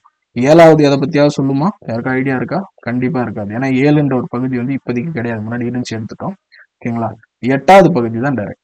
ஓகேங்களா? அது வந்து யூனியன் டெரிட்டரிஸ், யூனியன் பிரதேசங்களை பத்தி சொல்லும். அப்புறம் 9 வந்து முனிசிபாலிட்டிஸ், 9A வந்து 9 வந்து panchayat Raj, 9A municipalities, 9B cooperatives. ஓகேங்களா? இந்த மாதிரி வந்து லைனா பார்ட்ஸ், இந்த பார்ட்ஸ் எல்லாம் நல்லா மனப்பாடம் வச்சுங்க. ஓகேங்களா? அப்ப இல்ல ரெண்டுமே சரிங்களா? ரெண்டுமே சரியான கூற்றுகள், ஆப்ஷன் சி. ஓகேங்களா? அடுத்து பின்னொருவற்றில் 1919ஆம் ஆண்டு சட்டத்தின்படி இந்தியாவில் முதல் முறையாக அறிமுகப்படுத்தப்பட்டது எது? ரொம்ப இம்பார்ட்டன்டான கொஸ்டின். இந்த கொஸ்டின் வந்து பாத்தீங்க அப்படின்னா குரூப் 1ல கேட்டிருக்காங்க போன வருஷம். ஓகேங்களா? பைகாமலரிசம், டைரக்ட் எலெக்ஷன், டயார்கி, ஈரவை சட்டமன்றம், நேரடி தேர்தல், இரட்டை ஆட்சி, மூன்றுமே வந்து கொண்டு வந்திருக்காங்க. ஓகேங்களா? ஈரவை சட்டமன்றம் ஒரு சட்டமன்றத்தை 2ஆ பிரிச்சு மேலவை கீழவைன்னு வைக்கிறது. நேரடி தேர்தல் முதல் முறையா வந்து மக்களுக்கு ஓட்டு போடுறது. ஓகேங்களா? அதுக்கான கொடுத்தது. டயார்கி இரட்டை ஆட்சி. இதுல சார் இரட்டை ஆட்சி அப்படின்னா அதிகார பகிர்வு இருக்குல்ல, அதுக்கான ஒரு வார்த்தை தான் வந்து இது இரட்டை ஆட்சி. எப்படின்னா கவர்னர் கிட்ட ஒரு சில குறிப்பிட்ட அதிகாரங்கள் இருக்கும், சட்டமன்றங்கள் கிட்ட ஒரு சில குறிப்பிட்ட அதிகாரங்கள் இருக்கும். ஓகேங்களா? இதுதான் டயார்கின்னு சொல்லுவாங்க. இது மூணுமே வந்து கொண்டு வந்தாங்க. அந்த குரூப் 1ல கேட்ட கொஸ்டின் வந்து இந்த மாதிரி தான் கேட்டிருந்தாங்க. அந்த அதிகார பகிர்வு அப்படின்ற கூடிய ஒரு விஷயத்த முதல்ல எந்த சட்டத்துல கொண்டு வந்தாங்கன்னு கேட்டு 4 சட்டம் கொடுத்தாங்க. அதுல ஆப்ஷன் வந்து 1919. இது ஒண்ணு. சரிங்களா? அடுத்து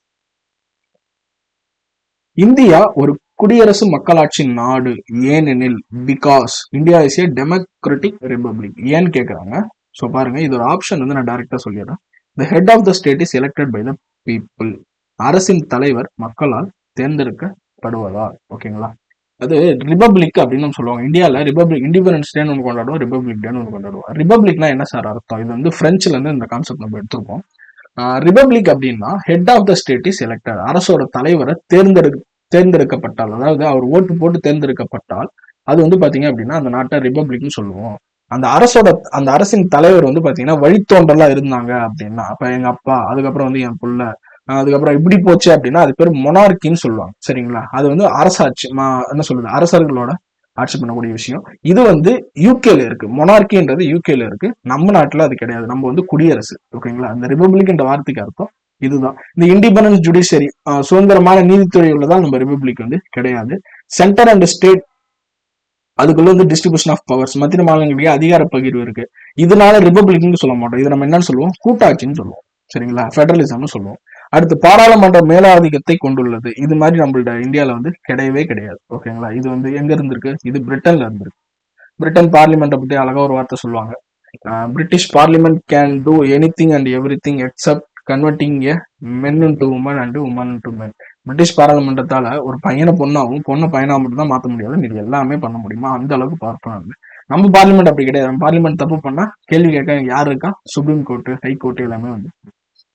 so option B, head of the state is elected. அடுத்து பின்வருவற்றில் யூனியன் பிரதேசம் தொடர்பான கூற்றில் சரியானது எதுன்னு கேட்டிருக்காங்க. Which of the following statements about the UTs is correct? All UTs have legislative assemblies. அனைத்து யூனியன் பிரதேசங்களும் சட்டமன்ற பேரவை கொண்டுள்ளது. இதுவே ஃபர்ஸ்டே தப்பு. எங்கெங்கெல்லாம் இருக்கு, மொத்தம் வந்து 8 யூனியன் பிரதேசம் இருக்கு நம்ம இந்தியாவில்.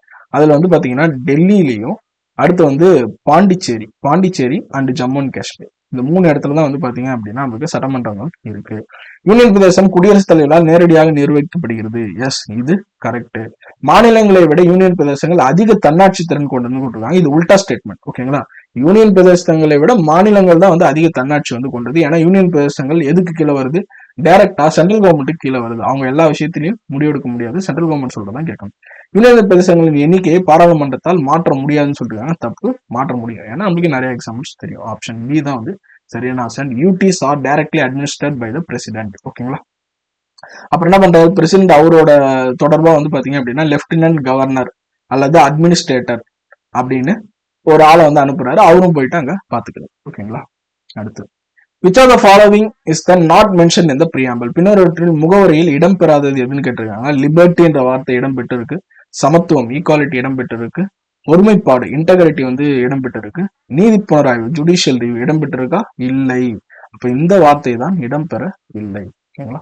இந்த ஜுடிஷியல் ரிவ்யூன்ற வார்த்தை நம்மளோட அரசியலமைப்புல இருக்கா?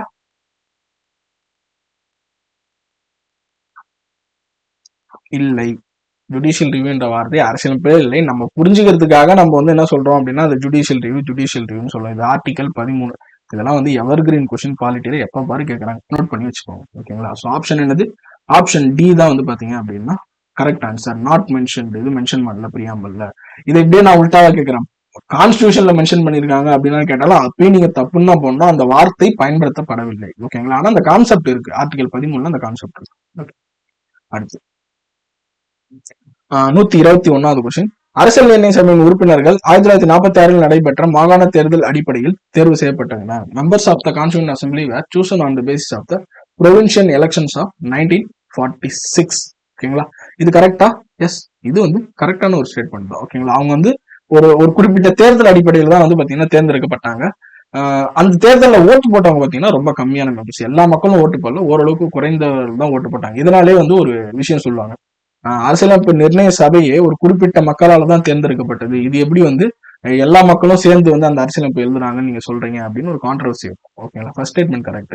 த assembly did not have any representatives from the princely states. ரொம்ப ரொம்ப ரொம்ப தப்பான ஒரு ஸ்டேட்மெண்ட். அவங்களுக்கும் வந்து பாத்தீங்க அப்படின்னா இடம் இருந்துச்சு. ஆரம்பத்துல எந்த ஒரு சுதேச அரசுகளும் சேரல. அப்புறம் போக போக வந்து பாத்தீங்கன்னா ஒரு ஆளா சேர்ந்தாங்க. இதுல என்ன கேட்டிருக்காங்க?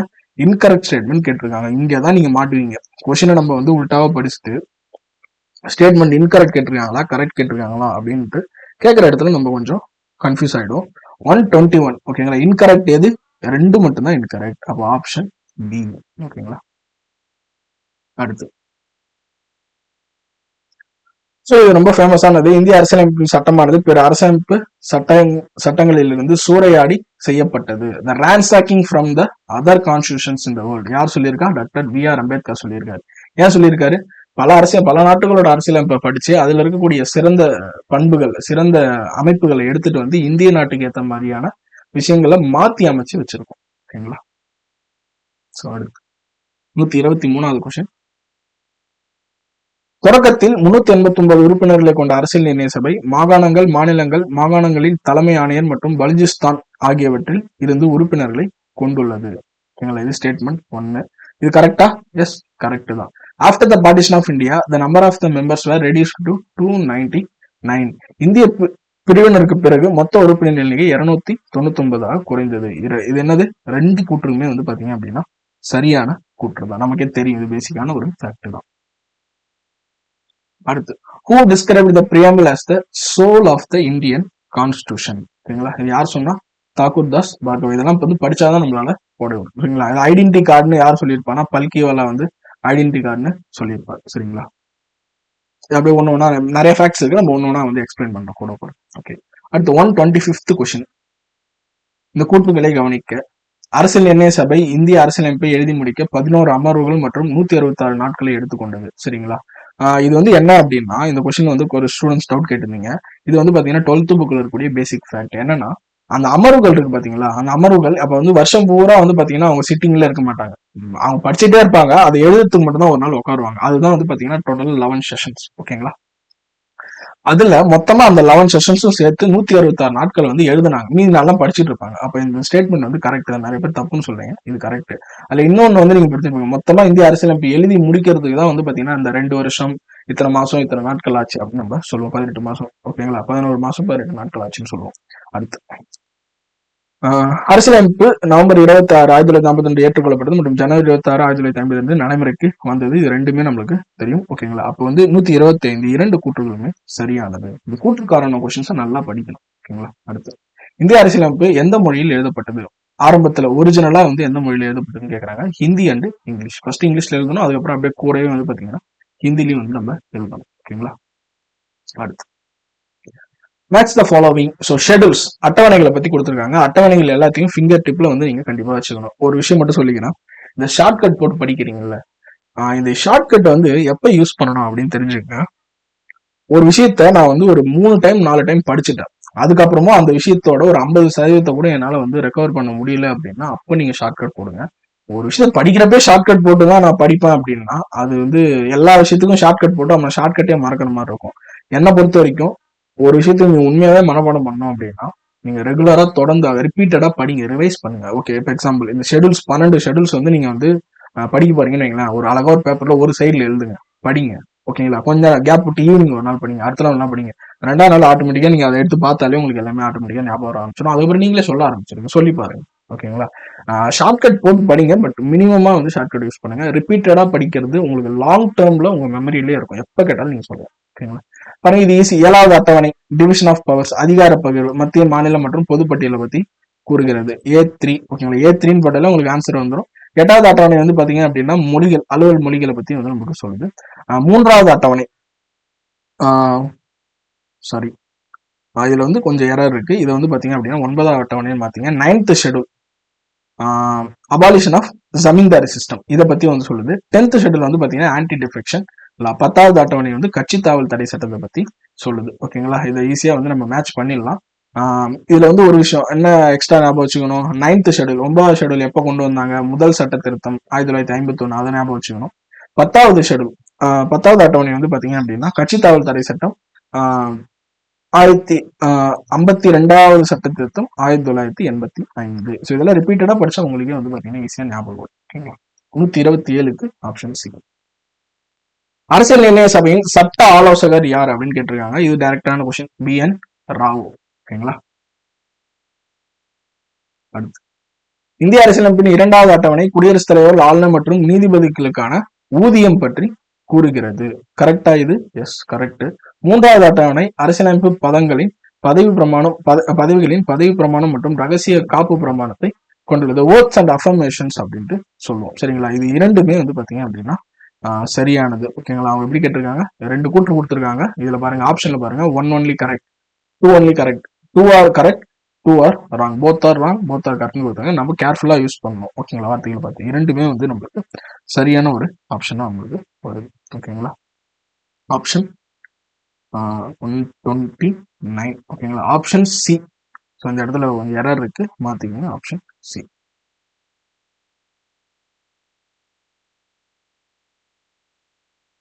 Okay, according to cabinet mission plan, how are the seats of the constituent assembly allocated? அமைச்சரவை தூதுக்குழுவின்படி அரசியல் நிர்ணய சபையின் இடங்கள் எவ்வாறு ஒதுக்கீடு செய்யப்பட்டுன்னு கேட்டிருக்காங்க. So 1:1 million. ஓகேங்களா, 1 மில்லியன்னா என்னது, 10 லட்சம் பேர். 10 லட்சம் பேருக்கு ஒரு சீட்டு அப்படின்ற மாதிரி தான் நம்ம வந்து பிரிச்சோம். அப்போ அந்த காலகட்டத்தில் நமக்கு அரௌண்ட் வந்து ஒரு 40 கோடி மக்கள் தான் இருந்தாங்க. அதனால நம்மளுக்கு அந்த 389 ஒரு ரேஷியோல நமக்கு வந்துச்சு. ஓகேங்களா, இது வந்து ஈக்குவலி அமாங் த ப்ராவின்சஸ் சொல்லுவாங்க. இது தப்பு. அனைத்து மாநிலங்களுக்கும் சமமாகலாம் பிரிக்கல. மாநிலங்களின் செல்வம் மற்றும் நிலம் அடிப்படையில் இப்படியும் வரல. பிரிட்டிஷ் பாராளுமன்றத்தின் முடிவின்படி அப்படியும் வரல. இது எல்லாமே நம்மளே பிரிச்சது மக்கள் தொகை அடிப்படையில். இந்த வார்த்தை ஞாபகம் வச்சுங்க. இதை கூட கொஸ்டின் கேட்கலாம். எதன் அடிப்படையில் கேட்டாங்கன்னா 1:1 மில்லியன் அப்படின்னு கூட ஞாபகம் வச்சுக்கலாம். மக்கள் தொகை அடிப்படையில் அப்படின்னு கூட ஞாபகம் வச்சுக்கலாம். இப்ப கூட நம்ம எப்படி பிரிக்கிறோம்? பாராளுமன்றம் மற்றும் சட்டமன்ற தொகுதிகள் மக்கள் தொகை அடிப்படையில் தான் வந்து சீட்டை வந்து நம்ம பிரிக்கிறோம். ஓகே,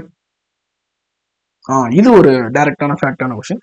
நவம்பர் 26, 1949 இந்திய அரசியலமைப்பில் எத்தனை நபர்கள் கையெழுத்திட்டுன்னு கேட்டிருக்காங்க. 2, 8, 4, 284. ஓகேங்களா, ஸோ 4, 2, 8 நடுவில் 8 வரும். ஞாபகம் வச்சுங்க, ஈஸியா இருக்கும். ஓகேங்களா, இது வந்து பாத்தீங்க அப்படின்னா பாகிஸ்தானை பிரிச்சுட்டு அப்புறம் நம்மள்ட்ட இருந்த கவுண்ட் ஈஸியா நம்ம ஞாபகம் வச்சுக்கலாம். அதை விட கம்மியா தான் வந்து கொஞ்சம் பேர் தான் சைன் போட்டாங்க அப்படின்ற ஞாபகம் வச்சுக்கோங்க. அடுத்து 132வது கொஸ்டின். அரசியல் நிர்ணய சபையின் உறுப்பினர்கள் டேஷ் மூலம் தேர்ந்தெடுக்கப்பட்டனர். Direct election by the people of India, nomination by the British government, indirect election by the members of provincial legislative assembly, selection by the governor general of India.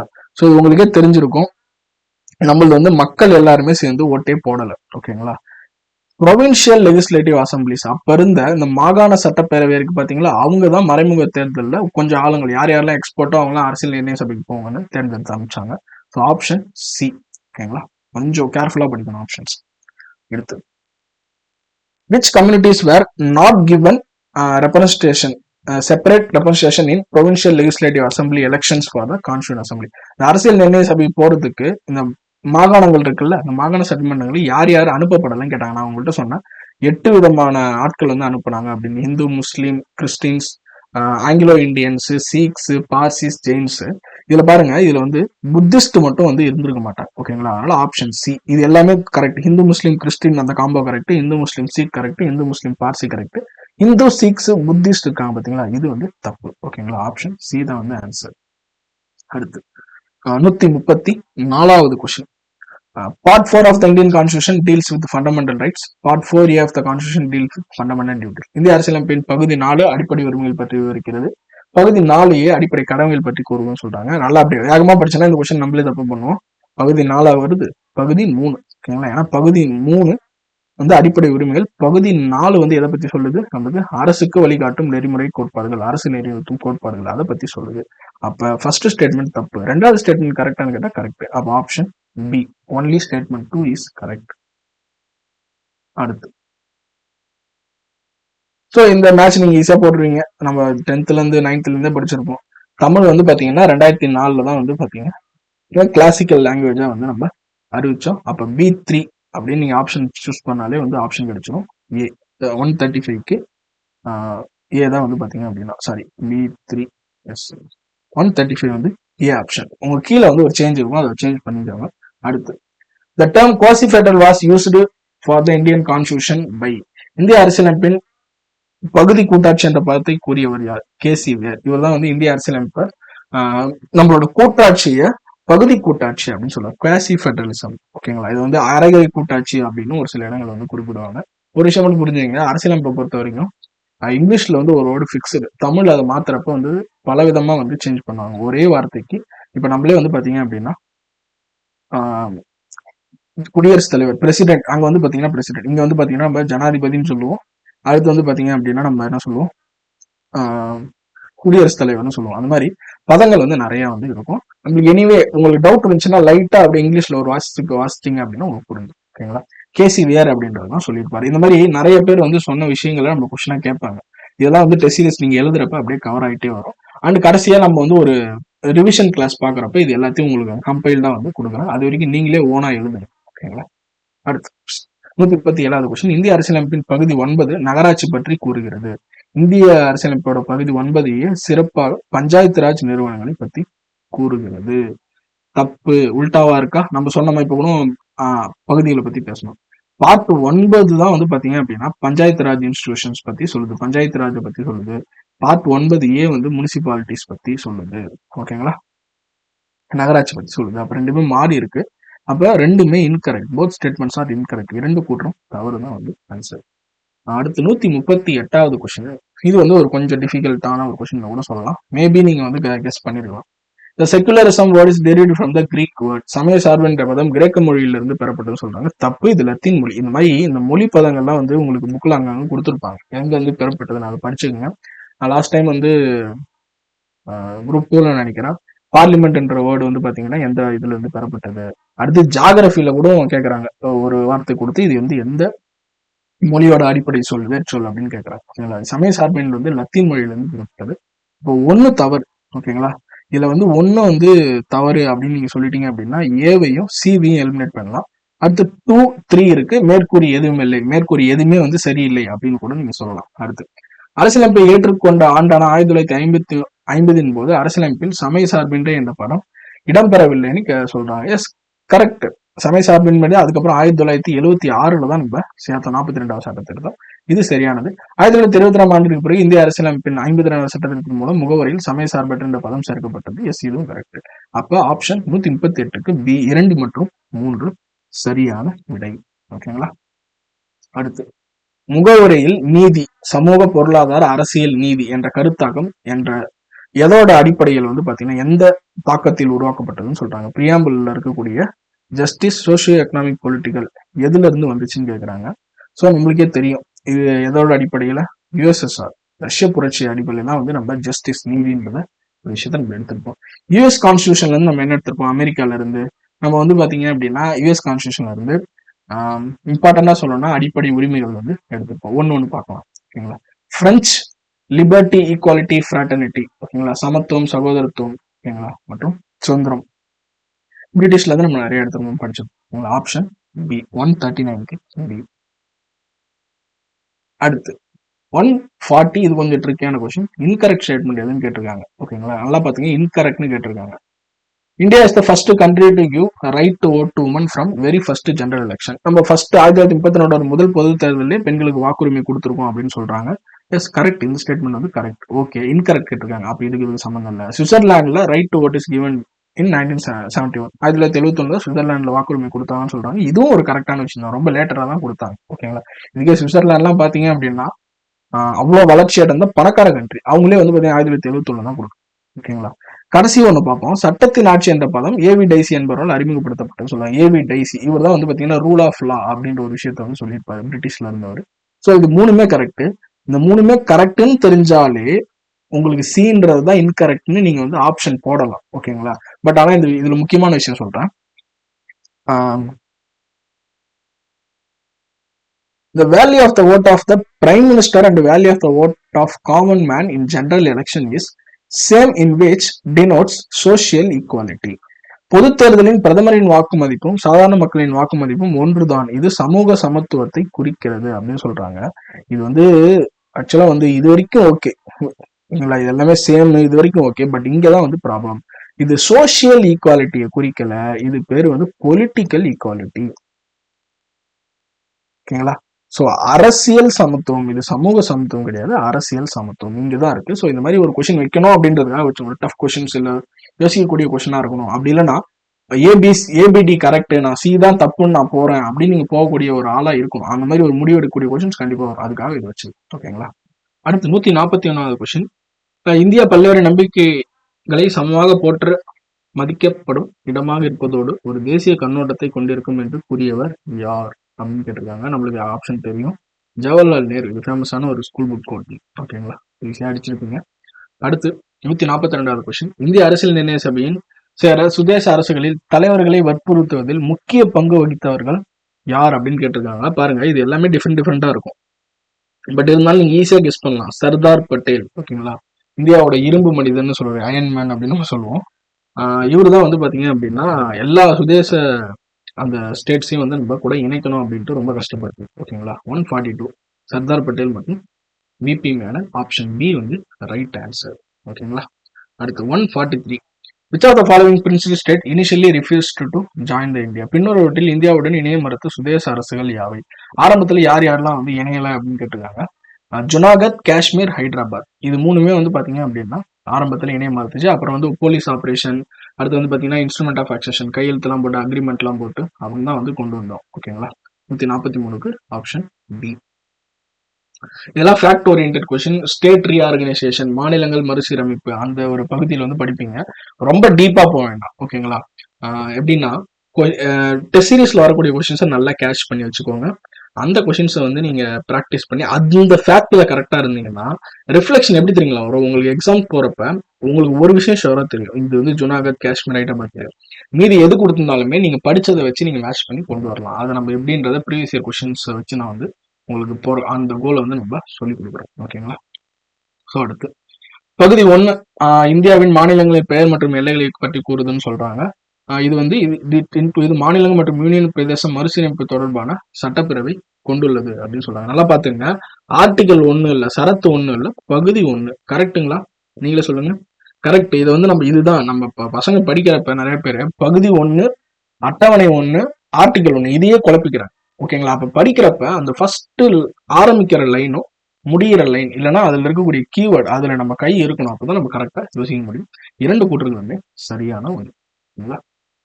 அடுத்து 145வது கொஸ்டின். ஃபர்ஸ்ட் வந்து ஒடிசா தான் வந்து பாத்தீங்க அப்படின்னா முதல் மாநிலமா மொழி வாரியாக மறுசீரமைக்கப்பட்ட முதல் மாநிலம் அப்படின்னு சொல்றாங்க. இதுக்கு சுதந்திரத்துக்கு முன்னாடி இது கரெக்ட். ரீஆர்கனைஸ்டு பேஸ்ட் ஆன் லிங்குஸ்டிக் 1963 சொல்றாங்க. இது ஒரு சரியான ஒரு கூற்று. அவங்க என்ன கேட்டிருக்காங்க? சரியான கூற்று தான் கேட்டிருக்காங்க. அடுத்து ஜஸ்டிஸ் எஸ்கே தார் headed the first linguistic province committee in 1948. முதல் மொழிவாரி மாகாண ஆணையம் நீதியரசர் எஸ்கே தார் தலைமையில தான் 1952 ஆண்டு கொண்டு வரப்பட்டதுன்னு சொல்றாங்க. பிளஸ் இதுவும் வந்து கரெக்ட் தான். ஃபர்ஸ்ட் எஸ்கே தார், அடுத்து ஜேவிபி, அப்புறம் தான் ஃபசல் அலி கமிட்டி. ஜேவிபி கமிட்டி பத்தி நம்ம முன்னாடியே பார்த்தோம். 3வது மொழிவாரி மாநில மறுசீரமைப்பு தேசிய ஒற்றுமைக்கு எதிரானது என்பதால் எஸ்கே தார் கமிஷன் இதை எதிர்த்தது. கரெக்ட். ஏன்னா தார் கமிஷன் வந்து ஃபர்ஸ்ட் டைம் இதை ரிஜெக்ட் பண்ணிட்டாங்க. ஜேவிபி கமிட்டியும் வந்து பாத்தீங்க அப்படின்னா ரிஜெக்ட் பண்ணிட்டாங்க. ஃபசில் அலி கமிஷன் தான் ஓகே கொடுக்கலாம் அப்படின்னு ஃபர்ஸ்ட் சொன்னது. ஓகேங்களா?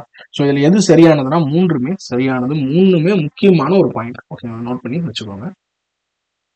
In which year was the State Reorganization Commission, Fasil Ali Commission, established? இது வந்து எல்லாத்தையுமே நாங்கள் வந்து ஆப்ஷன் கேட்டோம். 1953. இப்போதான் வந்து பார்த்தீங்க அப்படின்னா ஃபசில் அலியோட ஆணையம், மாநில மறுசீரமைப்பு ஆணையம் கொண்டு வந்தாங்க. 1948 அந்த 2 ஆணையம் வந்து கொண்டு வந்திருப்பாங்க. 1953 ஈஸியா. இப்போ பாருங்க, ஒரு எக்ஸ்பிளனேஷன் அட்டன் பண்றதோட இம்பார்ட்டன்ஸ் என்ன? நம்ம மோனோட்டானஸா ஒரு கோவா படிப்போம். ஒரு விஷயத்த முன்னா பின்ன நடுவுல மாத்தி மாத்தி படிக்கிறப்ப அந்த விஷயத்தோட கிளாரிட்டி வந்து பாத்தீங்கன்னா இன்க்ரீஸ் ஆகும். ஓகேங்களா? அதுதான் வந்து எக்ஸ்பிளனேஷனோட ஃபர்ஸ்ட் விஷயம். நீங்க 1 hour ஸ்பெண்ட் பண்றீங்கன்னா இந்த 1 hour ஸ்பெண்ட் பண்ணி முடிக்கிறப்ப பாத்துங்க 75 கொஸ்டின் வந்து நீங்க அந்த சின்ன ஏரியால 75 கொஸ்டின் கவர் பண்ணிட்டீங்க. அப்ப உங்க மைண்ட் வந்து பாத்தீங்கன்னா ரொம்ப கிளாரிட்டி இருக்கும் அந்த விஷயத்துல. அப்ப எக்ஸாம் ஹாலுக்கு போயிட்டு தப்பு பண்ண மாட்டீங்க. இந்த ஒரு 1 hour நீங்க எப்ப பார்க்கணும் இது அப்படின்னா, ஓகே படிச்சு முடிச்சிட்டேன், கொஞ்சம் போர் அடிக்குது, ரிஃப்ரெஷ்மெண்ட் ஆகும்னா இந்த 1 hour வீடியோ பார்த்தோன்னா நல்ல ஒரு கிளாரிட்டி கிடைக்கும். ஒரு சில பொருட்கள்லாம் பயன்படுத்தாம வச்சிருந்தாதான் புதுசா இருக்கும். ஒரு சில பொருட்கள் பயன்படுத்திட்டே இருந்தாலும் புதுசாகும். நம்மளோட பிரெயினும் அப்படிதான். ஓகேங்களா? எவ்வளவுக்கு எவ்வளவு நீங்க பயன்படுத்துறீங்களோ அவ்வளவுக்கு எவ்வளவு அது பவர்ஃபுல்லா மாறிட்டே போகும். நீங்க ரிசர்ச்சர்ஸ், ஆத்தர்ஸ், பெரிய பெரிய ஆத்தர்ஸ் எல்லாம் பாத்தீங்கன்னா ரெஸ்ட் எடுக்க மாட்டாங்க. ஏன்னா அவங்களுக்கு தெரியும் இன்னைக்கு நம்ம எவ்வளவு வேணா பயன்படுத்துறோம். 24 ஹவர்ஸ் நம்ம மூளையை பயன்படுத்தலாம், தப்பே கிடையாதுன்னு அவங்களுக்கு தெரியும். சரிங்களா? அப்ப அவங்க அதுக்கேற்ற மாதிரி வந்து தூங்காம கூட வந்து அவங்களோட ரிசர்ச் வந்து கண்டினியூ பண்ணுவாங்க. பிரெயின் ஒத்துழைக்கும். அதுக்கு தேவை அதுவே ஒரு கொஞ்ச நேரம் தான் ரெஸ்ட் எடுக்கும். 10 நிமிஷம் 20 நிமிஷம் தான் ரெஸ்ட் எடுக்கும். அதுக்கப்புறம் நமக்கு பாடிக்கு தான் ரெஸ்ட் தேவை. அதனால எவ்வளவு ஒர்க் பண்ண முடியுமோ அந்த சப்ஜெக்ட்ல ஒர்க் பண்ணோம் அப்படின்னா நல்ல கிளாரிட்டி கிடைக்கும். ஓகேங்களா? ஸோ அடுத்து 147th கொஸ்டின் வேகமா போலாம். ஓகே, இது 3ல எது கரெக்ட்னு கேட்டிருக்காங்க. 1975 வந்து 36வது சட்டத்தின்படி சிக்கிம் வந்து ஒரு முழு மாநிலமாக மாற்றினோம் அப்படின்னு சொல்றாங்க. Yes, correct. அடுத்து வந்து ஆந்திர பிரதேச மறுசீரமைப்பு சட்டம் 2014 படி தெலுங்கானா உருவானு சொல்றாங்க. ஆந்திராவை 2ஆ உடைச்சு ஆந்திரா தெலுங்கானா உருவாக்கணும். இதுவும் சரி. 1987 ஆண்டு கோவா இந்தியாவின் மாநிலமாக மாறியது. Yes, correct. நான் சொல்லியிருந்தேன் பாத்தீங்களா, அதுக்கு முன்னாடி வந்து கோவா, தமன், தீவ் எல்லாமே வந்து ஒரு யூனியன் பிரதேசமா இருந்துச்சு. அன்னைக்கு வந்து கோவாவை தனியா பிரிச்சு, தமன் தீவு தனியா பிரிச்சு, அதை 2த்தையும் யூனியன் பிரதேசமாகவும் இதை ஒரு மாநிலமாகவும் மாத்தினாங்க. அப்ப மேற்கூறிய அனைத்துமே சரியானது அப்படின்றதுதான் வந்து ஆன்சர், ஆப்ஷன் டி. அடுத்து 1917 ஆண்டு மொழியியல் மறுசீரமைப்புக்கான திட்டத்தை தொடங்கிய அமைப்பு எது? Which organisation begin the plan for linguistic reorganisation in 1917? So இது வந்து ஒரு என்ன சொல்றது, ஒரு ஹிஸ்டரி ஓரியன்டான கொஸ்டின். நமக்கே தெரியும் ஐஎன்சி பத்தி நம்ம படிச்சிருப்போம். இதுக்கப்புறம் தான் ஏன்னா இந்த ஆர்கனைசேஷனை பெருசா வளர்க்கணுன்றதுக்காக அவங்க மொழி வாரியான நிறைய முன்னெடுப்புகள் பண்றாங்க. அதுல ஒரு முன்னெடுப்பு தான் வந்து பாத்தீங்கன்னா இது. அதனாலே அவங்க என்ன பண்ணுவாங்க, பேசிக்கா வந்து தமிழ்நாட்டுல தமிழ் பேசக்கூடிய இடங்கள்ல இருக்கக்கூடிய இடங்கள்ல காங்கிரஸ் வந்து தோற்றுவிச்சு தமிழ்ல வந்து என்ன பண்ணாங்க, அவங்களோட ஐடியாவெல்லாம் கொடுக்க ஆரம்பிச்சாங்க. மொழி வாரியா நிறைய விஷயங்களை செய்ய ஆரம்பிச்சாங்க. அதுல ஒரு முக்கியமான ஒரு விஷயம். ஓகேங்களா? அடுத்து, which of the following statement is true about the Irish constitution's influence on India? இந்த அயர்லாந்தோட அரசியலமைப்பு ஏற்படுத்திய தாக்கம் என்னன்னு கேட்டிருக்காங்க. It provided federation with strong centre. வலுவான மத்திய கூட்டாட்சியை கொண்டுள்ளது. இதை வந்து கொடுத்தாங்கன்னு சொல்றாங்க. இது தப்பு. இது யார் கொடுத்தா? கனடா கொடுத்துச்சு. கனடா அரசியலமைப்பு தான் வந்து இதை நம்மளுக்கு கொடுத்துச்சு. இன்ட்ரடியூஸ்டு ஃபண்டமெண்டல் ரைட்ஸ், அடிப்படை உரிமைகளை வந்து பாத்தீங்கன்னா அறிமுகப்படுத்தி சொல்றாங்க. தப்பு. இது யார் கொடுத்தா? யுஎஸ்ஏ, நம்மளோட அமெரிக்கா கொடுத்தாங்க. இன்ஃபுளுன்ஸ்டு டிபிஎஸ்பி, ஓகேங்களா, அரசு நெறியத்தும் கோட்பாட்டில் தாக்கத்தை ஏற்படுத்தும். Yes, correct. இதை தான் நம்ம வந்து இவங்கள்ட்ட வந்து நம்ம எடுத்துடணும். அப்போ ஆப்ஷன் சி. இது அரசியலமைப்பை திருத்தத்திற்கான நடைமுறையை கொண்டு வரது சொல்றாங்க. Laid down the procedure for constitution amendment சொல்றாங்க. இது எங்க இருந்து எடுத்து? நம்ம சவுத் ஆப்பிரிக்கா, அங்க இருந்து இதை நம்ம எடுத்துருக்கோம். ஓகேங்களா? அது ஒரு கொஸ்டின்ல 4 விஷயத்தை நம்ம ரிகால் பண்றோம். ஓகே, அடுத்து 150th கொஸ்டின். நம்மளோட ஸ்டேட் ரீஆர்கனைசேஷன் ஆக்ட், மாநிலங்களோட அந்த மறுசீரமைப்பு சட்டம் 1956 படி இந்தியாவில் எத்தனை மாநிலங்கள், எத்தனை யூனியன் பிரதேசங்கள் உருவாக்கப்பட்டதுன்னு கேட்கறாங்க. ஸோ இது ஒரு டைரக்டான கொஸ்டின், நமக்கே தெரியும். ஆப்ஷன் பி, 14 மாநிலங்கள் மற்றும் 6 யூனியன் பிரதேசங்கள் வந்து நம்மளுக்கு உருவாக்கப்பட்டது. 146 ஞாபகம் வச்சுங்க. இப்போ நம்மளுக்கு கரண்டா எவ்வளவு இருக்கு? 28 மாநிலங்கள், 8 யூனியன் பிரதேசங்கள் இருக்கு. இந்த 8 யூனியன் பிரதேசங்கள் என்னென்ன அப்படின்னு ஒரு ரீகால் பண்ணலாமா? பாருங்க, இப்ப நானுமே இதெல்லாம் மனப்பாடம் பண்ணதில்லை, ஷார்ட்கட் பண்ணதில்லை, சும்மா அப்படியே நான் ட்ரை பண்ணி பார்க்குறேன். எப்படி தெரியுங்களா? நான் ரெக்கார்ட் பண்றேன், சும்மா ஒரு ஐடியாவை சொல்றேன். இந்தியா மேப்பை நான் இமேஜினேஷன் பண்ணிப்பேன். ஓகேங்களா? First heart of the city Delhi, நமக்கு பக்கத்துல பாண்டிச்சேரி 1, 2 ஆச்சு. இங்க வந்து அந்தமான் நிக்கோபார் 3 ஆச்சு. லட்சதீப் 4 ஆச்சு. டெல்லிக்கு மேல சண்டிகர் 5 ஆச்சு. ஜம்மு அண்ட் காஷ்மீர் 6, லடாக் வந்து 7, இன்னும் 1 இருக்கு. என்னது? தமன் தியூ தாத்ரா நகர் ஹவேலி 8. அவ்வளவு சிம்பிள். ஸோ இந்த விஷயத்த நான் வந்து நிறைய டைம் படிச்சிருக்கேன். இதை வந்து எப்படி ஞாபகம் வச்சுக்கலாம், மேப்பா ஞாபகம் வச்சுக்கலான்னு ஒரு ஐடியா பண்ண எனக்கு வந்து ஞாபகம் வந்துச்சு. ஓகேங்களா? ஸோ ஜஸ்ட் இந்த மாதிரி ஏதாவது ஒரு விஷயத்த பிளான் பண்ணி நம்ம நிறைய ஃபேக்ட்ஸ் ஞாபகம் வச்சுக்கிறப்ப பண்ணணும். சேம் இதே மாதிரி நான் என்ன பண்ணுவேன் அப்படின்னா, ஹைகோர்ட்ஸ் 25 ஹைகோர்ட் எங்கெங்க இருக்குன்றதை நான் வந்து கரெக்டா சொல்லுவேன். ஸோ டெல்லிக்கு ஒரு ஹைகோர்ட் இருக்கு, பஞ்சாப், ஹரியானா, சண்டிகருக்கு சேர்த்து சண்டிகர்ல ஹைகோர்ட் இருக்கு. பாண்டிச்சேரியோட ஹைகோர்ட் வந்து பாத்தீங்கன்னா தமிழ்நாடு கூட கனெக்ட் ஆயிருக்கு. அந்தமான் நிக்கோபரோட ஹைகோர்ட் வந்து கொல்கத்தா கூட கனெக்ட் ஆயிருக்கு. ஸோ இந்த மாதிரி விஷயங்களை மேப் வச்சு சொல்ல முடியும். ஸோ இந்த மாதிரி நிறைய விஷயங்கள் வந்து தெரிஞ்சுக்கணும்னா நம்ம டெஸ்ட் சீரிஸை ஃபாலோ பண்ணுங்க. நிறைய ஆட் ஆன் விஷயம் இருக்கு. இப்போ நம்ம ஃபர்ஸ்ட் டெஸ்ட் சீரிஸ் நம்ம கொஞ்சம் பொறுமையா போயிட்டு. ஓகேங்களா? ஸோ அடுத்து, பின்னொரு கூட்டத்தில் எது சரியானதுன்னு சொல்றோம் கேட்கறாங்க. சுதந்திரம், சமத்துவம், சகோதரத்துவம் போன்ற சிந்தனைகள் தென்னாப்பிரிக்க அரசியலமைப்பிலிருந்து பெறப்பட்டதுன்னு சொல்றாங்க. சவுத் ஆப்பிரிக்காவை கான்ஸ்டியூஷன் இது தப்பு. இப்போ கூட 1 நேரத்துக்கு முன்னாடி நம்ம பேசணும். ஓகேங்களா? இது பிரெஞ்சு ரிவல்யூஷன்ல இருந்து எடுக்கப்பட்டது. நம்ம கரெக்ட்னு கேட்கறாங்க. இது தப்பு. Federation with strong centre was influenced by Soviet constitution. இதுவும் தப்பு. இது கனடா. இப்போ கூட நம்ம பேசணும். வலுவான மத்திய அரசாங்கம் வந்து எங்க இருந்து எடுத்துருவோம்? நம்ம கனடா அரசியலமைப்புல இருந்து எடுத்துருவோம். இதுவும் தப்பு. Indian concept of republic was inspired by the French constitution. ஓகேங்களா? இது கரெக்டா? எஸ், இதுதான் கரெக்ட். உங்களுக்கு முன்னாடியே கூட நான் சொல்லியிருந்தேன். ரிபப்ளிக் அப்படின்ற ஒரு விஷயத்த நம்ம பிரெஞ்சு கான்ஸ்டியூஷன் நம்ம எடுத்திருக்கோம். குடியரசு அப்படின்ற ஒரு தத்துவத்தை பிரெஞ்சு அரசியலமைப்புல இருந்து நாம் பெற்றிருக்கிறோம். Weimar constitution of Germany influence the concurrent லிஸ்ட்னு சொல்றாங்க. இதுவும் தப்பு. கன்கரண்ட் லிஸ்ட் நம்ம எங்க இருந்து எடுத்திருக்கோம்? பொதுப்பட்டியல நம்ம ஆஸ்திரேலியா, கங்காரு நாடு இருக்குல்ல, அங்க இருந்து பொதுப்பட்டியல நம்ம எடுத்திருக்கோம். ஓகேங்களா? இதோட ஆப்ஷன் என்னது? சி தான் வந்து கரெக்டான ஆன்சர். ஓகேங்களா? ஸோ உங்களுக்கு நான் இந்த மாதிரி ஒரு பின் பண்றேன். Option C. ஓகேங்களா? இதுதான் வந்து கரெக்டான ஆப்ஷன். ஓகே. ஸோ அடுத்து 252வது question. Sankaralinga started hunger strike demanding for renaming of Madras. Madras மாநிலத்தை தமிழ்நாடுன்னு பேர் மாற்ற கோரி 1953 சங்கரலிங்கா ஸ்ட்ரைக் பண்ணான்னு சொல்லியிருக்காங்க. கரெக்ட் ஸ்டேட்மெண்ட் கேட்டிருக்காங்க. இது வந்து தப்பு. அவர் வந்து 56ல் ஸ்ட்ரைக் பண்ணியிருப்பாரு. டோட்டலாக ஒரு 76 நாள் வந்து ஸ்ட்ரைக் பண்ணியிருப்பாரு. விருதுநகர் நடந்துருக்கும். அப்போ வந்து பாத்தீங்க அப்படின்னா எல்லா முக்கியமான தலைவர்களும் போய் அவரை சந்திச்சிருப்பாங்க. ஓகேங்களா? ஸோ இறந்தும் போயிருப்பாரு. இவருக்கு முன்னாடி வந்து நம்மளுக்கு ஒரு ஆள் தெரியும், பொட்டி ஸ்ரீராமுலு. அவர் வந்து மொத்தமா வந்து மெட்ராஸ் மாகாணத்தை ஆந்திரா, தமிழ்நாடா பிரிக்கிறதுக்காக அவர் வந்து பாத்தீங்க அப்படின்னா ஒரு 1952ல் ஸ்ட்ரைக் பண்ணியிருப்பாரு. அவர் ஒரு 58 நாள் இருந்திருப்பாரு. அவரோட இவர் வந்து ஓவர்டேக் பண்ணிட்டாரு. ஓகேங்களா? ஒரு 58, ஒரு 76. ஓகேங்களா? ஸோ ஃபர்ஸ்ட் ஸ்டேட்மெண்ட் தப்பு. மெட்ராஸ் ஸ்டேட்மெண்ட் அஃபிஷியலா வந்து மெட்ராஸ் வந்து தமிழ்நாடுன்னு சேஞ்ச் பண்ணது 1969 சொல்றாங்க. எஸ், இது கரெக்ட். அண்ணா பீரியட்ல சேஞ்ச் பண்ணாங்க. அப்போ பி ஒன்லி கரெக்ட் ஆன்சர். 2 மட்டும் சரியான ஒரு ஆன்சர் ஆகும். ஓகேங்களா. அடுத்து when was the 15th Tamil Nadu legislative assembly constituted? So இந்த மாதிரி கொஸ்டின்லாம் எதிர்பாராம சடனா கேட்டு வச்சிருவாங்க, நம்மளுக்கு வந்து அந்த டைம்ல தெரியாது. இது என்ன அப்படின்னா, இப்ப நம்மளுக்கு இப்ப ஒண்ணுமே இல்ல, நியூஸ் சர்ச் பண்ணாலே இந்த கொஸ்டின் நம்ம சொல்லலாம். இப்ப நம்மளுக்கு எது போயிட்டு இருக்கு? 16வது தமிழ்நாட்டோட சட்டமன்ற பேரவை போயிட்டு இருக்கு. அடுத்து 17 வரப்போகுது. ஓகேங்களா. அப்ப 15 வந்து அதுக்கு முன்னாடி. அப்ப கண்டிப்பா 21ல இருந்தா இப்ப 16 போயிட்டு இருக்கு. அப்ப 16 சட்டமன்ற. அப்ப 15 எங்க இருந்திருக்கும்? அதுக்கு முன்னாடி 2014ல இருந்திருக்கும். இந்த ஆப்ஷன் மட்டும் வச்சு போட்டாலே போதும். Option B. ஸோ திங்கிங் இப்படிதான் நம்ம பண்ண வேண்டியதா இருக்கும். ஸோ அதனால கொஞ்சம் ஒரு நாளைக்கு ஒரு 1/2 hour வந்து நியூஸ் வாட்ச் பண்ணுங்க. எப்படி வாட்ச் பண்றீங்கன்னா, லைவ் பார்க்காதீங்க. காலையில எழுந்துருங்க, அந்த 1/2 hour 2ஆ பிரிச்சுங்க, 5 நிமிஷமா. காலையில 15 நிமிஷம் இன்றைய தலைப்புச் செய்திகள் என்னென்ன, சும்மா ஒரு தமிழ் நியூஸ் எடுத்து பாருங்க. ஓகேங்களா. ஈவினிங் இல்ல நைட் வந்து பாத்தீங்கன்னா இன்றைய நாள்ல நடந்த முக்கியமான செய்திகள் என்ன, அவ்வளவுதான். மேட்டர் முடிஞ்சு போச்சு. 5 நிமிஷம். இதுல நிறைய நாலேஜ் வரும், நிறைய வந்து யூஸ் பண்ணலாம். இப்போ எக்ஸாம்பிள் இஸ்ரோ பத்தின அப்டேட்ஸ்லாம் சூப்பரா போடுவாங்க இவங்க. ஓகேங்களா. அந்த மாதிரி விஷயங்களை நீங்க நோட் பண்ணி வச்சுக்கலாம். அப்ப நான் கேட்டுக்கிட்டு அப்புறம் எப்போ டைம் நீங்க படிக்க போறீங்களோ அப்போ வந்து உங்களோட கரண்ட் அஃபேர்ஸ் நோட் எடுத்தோ இல்ல இம்பார்ட்டன்ட் நோட் எடுத்தோ அதை நீங்க வந்து அப்டேட் பண்ணி வச்சுக்கலாம். ஓகேங்களா. ஸோ அடுத்து 154th கொஸ்டின், இன்கரெக்ட் ஸ்டேட்மெண்ட் என்னென்ன அப்படின்னு கேட்டிருக்காங்க. இந்த கொஸ்டினும் நீங்க கண்டிப்பா ஒர்க் அவுட் பண்ணிருப்பீங்க. இதெல்லாம் வந்து பேசிக்கா நான் ரொம்ப நாள் படிக்கிறவங்களுக்கு இது வந்து ஈஸியா இருக்கும். பாருங்க, இன்கரெக்ட்னு கேட்டிருக்காங்க. உஷாரா 1937 Rajagopalachari presented his first budget as the premier of Madras presidency. 1937 ஆண்டு வந்து ராஜகோபாலாச்சாரி சென்னை மாகாணத்தின் முதன்மையாளராக தனது முதல் பட்ஜெட்டை தாக்கல் செய்தான்னு சொல்றாங்க. இது சரியான ஒரு கூற்று. மெட்ராஸ் சட்டமன்ற பேரவையோட முதல் அமர்வு 1952 தான் வந்து தொடங்குச்சுன்னு சொல்றாங்க. ஏன்னா நம்ம இண்டிபெண்டன்ஸ் கழிச்சு அப்புறம் வந்து ஜெனரல் எலெக்ஷன் நடந்துச்சு. 1952 தான் வந்து முதல் அமர்வு நடந்துச்சு. இதுவுமே சரியானது. அப்போ வந்து எது தவறுன்னு கேட்டிருக்காங்க. ரெண்டுமே சரின்றதுனால மேற்கூறிய எதுவுமே தவறு இல்லை. None of the above. ஓகேங்களா. இந்த ஒரு கொஸ்டின் வந்து கொஞ்சம் கேர்ஃபுல்லா நம்ம பார்க்கணும். ஓகேங்களா. ஸோ அடுத்து 1950 which minister announced the withdrawal of the Rajaji's elementary education scheme in May 1954? ஓகேங்களா. எந்த மினிஸ்டர்னு அப்படின்னு கேட்டிருக்காங்க. ஜி சுப்பிரமணியம். இவர் தான் வந்து ராஜாஜி தொடங்கிய அந்த தொடக்க கல்வி திட்டத்தை ரத்து செய்வதாக இந்த மினிஸ்டர் தான் வந்து கூறினார். ஓகேங்களா.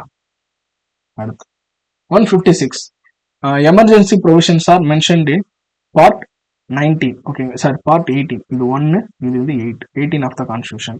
இந்திய அரசியலமைப்பின் பகுதி 18 அவசர நிலை பிரகடனம் பற்றி குறிப்பிடப்பட்டுள்ளது. Statement 2, there are 3 types of emergency: national, state, financial. தேசிய அவசர நிலை, உள்நாட்டு அவசர நிலை, நிதி அவசர நிலை என்று 3 அவசர நிலைகள் உள்ளது அப்படின்னு சொல்றாங்க. 2 கூற்றுகளுமே வந்து நமக்கு சரியான கூற்றுகள். ஓகேங்களா. தேசிய அவசர நிலை அப்படின்னு சொன்னா நாடு முழுவதும் அவசர நிலை அறிவிப்பாங்க. உள்நாட்டு அவசர நிலை, ஓகேங்களா, அல்லது வந்து குடியரசுத் தலைவர் ஆட்சியும் சொல்லுவாங்க. அப்போ வந்து ஏதாவது ஒரு குறிப்பிட்ட பகுதி, ஒரு ஸ்டேட்டை மட்டும் வந்து அறிவிப்பாங்க. நிதி அவசர நிலை இது வரைக்கும் இதை வந்து அறிவிச்சதே கிடையாது. ஓகேங்களா. நோட் பண்ணி வச்சுங்க. இது வந்து ரொம்ப வருஷமா வந்து ஒரு எக்ஸ்பெக்ட் பண்ணக்கூடிய ஒரு கொஸ்டின். கீழ்கண்ட அவசர நிலைகளில் எந்த அவசர நிலை இந்தியாவில் பிரகடனம் செய்யப்படவில்லை, இதுவரை பிரகடனம் செய்யப்படவில்லை? Which of the following emergency not implemented till now அப்படின்னு ஒரு கொஸ்டின் கேட்கலாம், கண்டிப்பா கேட்கலாம். ஓகேங்களா. நோட் பண்ணிக்கோங்க. அதுவும் குரூப் 4ல ஷுவரா வந்து எதிர்பார்க்க வாய்ப்பு இருக்கு. ஓகேங்களா. ஆப்ஷன் சி ரெண்டுமே கரெக்ட். அடுத்து எந்த வழக்குல வந்து அவங்களோட முந்தைய கருத்தை நிராகரிச்சு முகவுரை அரசியலமைப்போட ஒரு ஒருங்கிணைந்த பகுதி அப்படின்னு உச்சநீதிமன்றம் சொன்னாங்கன்னு கேட்கறாங்க. இது எல்லாருக்குமே தெரியும், கேசவானந்த பாரதி கேஸ். ஓகேங்களா. Option B. கேசவானந்த பாரதி வழக்குல தான் வந்து பாத்தீங்கன்னா அவங்க கோலக்நாத் ஜட்மெண்ட்ல சொன்ன விஷயத்த வந்து திருப்பி கேசவானந்த பாரதி கேஸ்ல அது கிடையாது. இது வந்து நான் இப்ப புதுசா சொல்றேன். நம்மளோட அரசியலமைப்போட முகவுரை வந்து பாத்தீங்கன்னா அரசியலமைப்பின் ஒரு ஒருங்கிணைந்த பகுதி. இது திருத்தம் செய்யக்கூடிய ஒரு அதிகாரம் பாராளுமன்றத்துக்கு உள்ளது. இதை பத்தி நம்ம ஒரு கொஸ்டினா பார்க்கணும். ஓகேங்களா. 158 which of the following was not a member of drafting committee mentioned in the given information?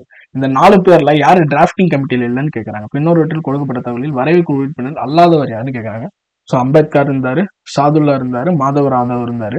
Gandhi தான் இல்லவே இல்லாதவர். ஓகேங்களா. இன்னொரு விஷயம், காந்தி அரசியல் நிர்ணய சபையில இல்லை. இது வந்து எல்லாருக்கும் பேசிக்கா தெரிஞ்சிருக்கும்.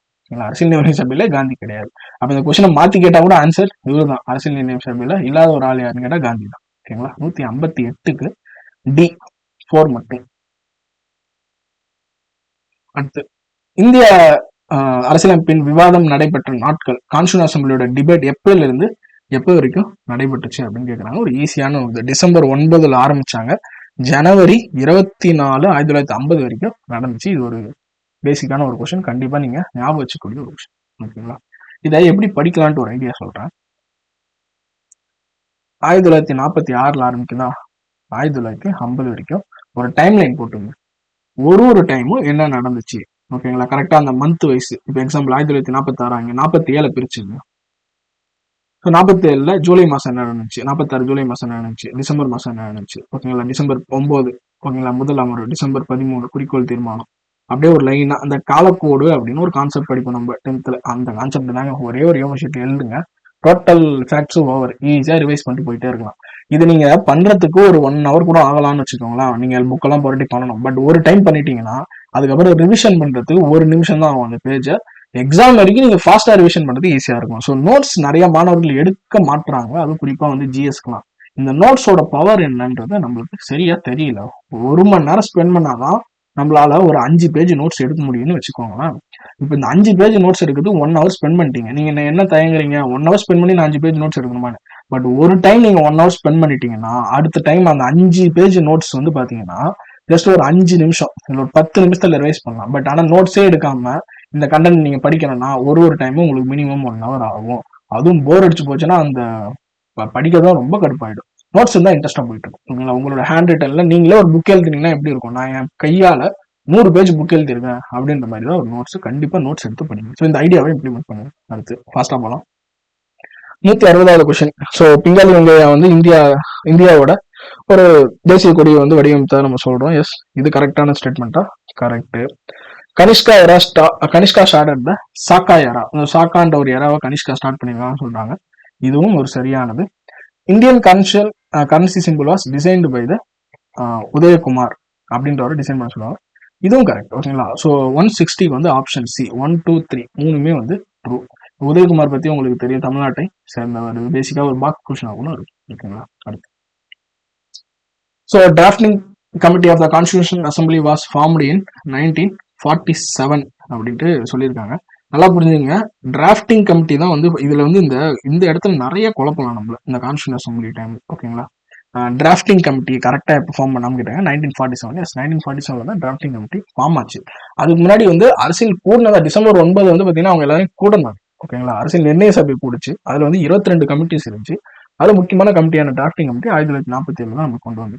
So Lord Mountbatten was the Governor General of India when the Constitutional Assembly was drafting the Constitution. Yes, இவர் இருந்தாரு.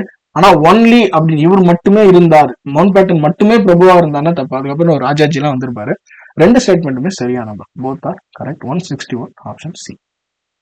அடுத்து, இந்திய அரசனோட முகவரை எப்படி ஆரம்பிக்குதுன்னு சொல்றாங்க. So we the people of India, இந்திய மக்களாகிய நாம். ஓகேங்களா? இதே மாதிரிதான் அமெரிக்காவோட முகவரையும் ஆரம்பிக்கும். அதனாலதான் இந்திய முகவரை அமெரிக்க முகவரியை பார்த்து செய்யப்பட்டது அப்படின்னு சொல்லுவோம்.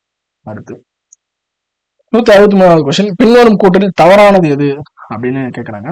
So objective resolution passed by Pandit Jawaharlal Nehru was what become preamble to the constitution. Pandit Jawaharlal Nehru அந்த அவரால் நிறைவேற்றப்பட்ட குறிக்கோள் தீர்மானம் தான் இந்திய அரசியலமைப்போட முகவரியா மாறுதுன்னு சொல்றாங்க. இது கரெக்டான statement. Okay. Preamble is enforceable in the court of law. முகவரை நீதிமன்றத்தால் உட்படுத்தக்கூடியது அல்லது செயல்படுத்தக்கூடியதுன்னு சொல்லுவாங்க. இது தப்பு. ஓகேங்களா? இது டைரக்டா அந்த மாதிரி பண்ண முடியாது. முகவரை 1976 ஒரே ஒரு முறை திருத்தம் பண்ணப்பட்டது. இது வரைக்கும் ஒரே ஒரு முறை தான் 1976 திருத்தம் பண்ணப்பட்டது. ஓகேங்களா? இறையாண்மை இறுதியில் இந்திய மக்களிடமே உள்ளது என்பதை முகவரை நிரூபிக்கிறது. ஓகேங்களா? இது ரொம்ப important. Sovereignty lies with ultimately with Indian people. அதனாலதான் we the people of India அப்படின்னா அந்த முகவரை ஆரம்பிக்குது. இந்திய மக்களாகிய நாங்களே எழுதி எங்களுக்கே கொடுக்குறோம் அப்படின்றதுதான் அந்த பிரியாம்பிளோட முடிவு. We adopt, enact and give to our self அப்படின்னு சொல்லுவாங்க. ஓகேங்களா? அப்ப இதுவும் சரியானதா? பி மட்டும் தவறானது. நேரடியாக உட்படுத்த முடியாது நீதிமன்றத்தால். அடுத்து 164வது கொஸ்டின். 16வது அட்டவணை பஞ்சாயத்து நிறுவனங்களை பற்றி கூறுதுன்னு சொல்றாங்க. 12வது அட்டவணை நகராட்சிகளோட அதிகாரங்கள் மற்றும் பொறுப்புகளை பற்றி கூறுதுன்னு சொல்றாங்க. 2 கூற்றுகளுமே சரியான கூற்று. ஓகேங்களா? 164 சி. இதுல பாத்தீங்கன்னா பஞ்சாயத்து செய்யக்கூடிய ஒரு 29 பணிகள் பத்தியும், அடுத்து 12வது ஒரு 18 பணிகள் பத்தியும் இவங்க சொல்லியிருப்பாங்க, நகராட்சிகள் செய்யக்கூடியது. ஓகேங்களா? ஸோ 164th கொஸ்டின் முடிச்சாச்சு. 163 நீங்க நோட் பண்ணிட்டே வாங்க. ஏதாவது டவுட்ஸ் இருந்தால் நோட் பண்ணிக்கோங்க, வச்சுக்கோங்க, நான் கிளாரிஃபை பண்ணுறேன். ஓகே, அடுத்து ஸோ பகுதி 4 பற்றி சொல்கிறாங்க. அதில் வந்து சரி, பகுதி 6 பற்றி சொல்கிறாங்க. மாநிலங்கள் மற்றும் அவற்றோட நிர்வாகத்தை பற்றி கூறுது அப்படின்னு சொல்லியிருக்காங்க. பகுதி அரசியலமைப்பின் பகுதி 6 மாநிலங்கள் மற்றும் அதன் நல்லாட்சி பற்றி கூறுதுன்னு சொல்றாங்க. எஸ், இது கரெக்ட். உங்களுக்கு சொன்ன பாத்தீங்களா, 4 எதை பத்தி சொல்லுது, 4A எதை பத்தி சொல்லுது, 4 அரசு வழிகாட்டும் நெறிமுறை கோட்பாடுகள் DPSP சொல்லுது, 4A அடிப்படை கடமைகளை பத்தி சொல்லுது, 5 வந்து பாத்தீங்க அப்படின்னா ஒன்றியத்தை பத்தி சொல்லுது, 6 மாநிலங்களை பத்தி சொல்லுது. அப்ப இது கரெக்ட். ஓகேங்களா. இது ஆளுநர், மாநில சட்டமன்றம் மற்றும் உயர்நீதிமன்றம் தொடர்பான ஷரத்துக்களை கொண்டுள்ளது. இது வந்து கவர்னர், ஸ்டேட் லெஜிஸ்லேச்சர், ஹைகோர்ட்ஸ் பத்தி சொல்லுன்னு சொல்றாங்க. Yes, correct. 2 கூற்றுகளுமே சரி. ஆப்ஷன் சி, 2 கூற்றுகளுமே சரி. ஓகேங்களா. இந்த கூற்று காரணி படிக்கிறப்ப மட்டும் ஒரே ஒரு விஷயம் சொல்றேன். ஃபர்ஸ்ட் கூற்று படிங்க, 2வது கூற்று படிங்க. திரும்ப இந்த கொஸ்டினை ரெண்டாவது டைம் படிக்கிறப்ப கூற்று சரியா இல்லையான்னு நீங்க முடிவு பண்ணுங்க. ஓகேங்களா. ஃபர்ஸ்ட் ஒரு படிங்க, ஸ்டேட்மெண்ட் 1 படிச்சுங்க, ஸ்டேட்மெண்ட் 2 படிச்சுங்க. திரும்ப ஸ்டேட்மெண்ட் 1 படிக்கிறப்ப இது சரியா தப்பா, ஸ்டேட்மெண்ட் 2 படிக்கிறப்ப சரியா தப்பான்னு படிங்க. இந்த மெத்தட் வந்து உங்களுக்கு ஒர்க் அவுட் ஆகும். அப்போ 165க்கு ஆப்ஷன் சி. ஓகேங்களா.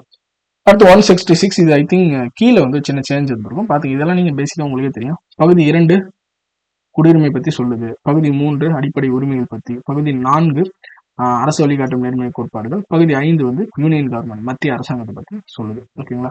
அப்போ ஆப்ஷன் என்னது, A2, B1, அடுத்து வந்து சி வந்து பாத்தீங்க அப்படின்னா 3 அண்ட் D4. ஓகேங்களா. ஆப்ஷன் பி தான் வந்து ஆன்சர். 166க்கு ஆப்ஷன் பி ஆன்சர். ஓகேங்களா.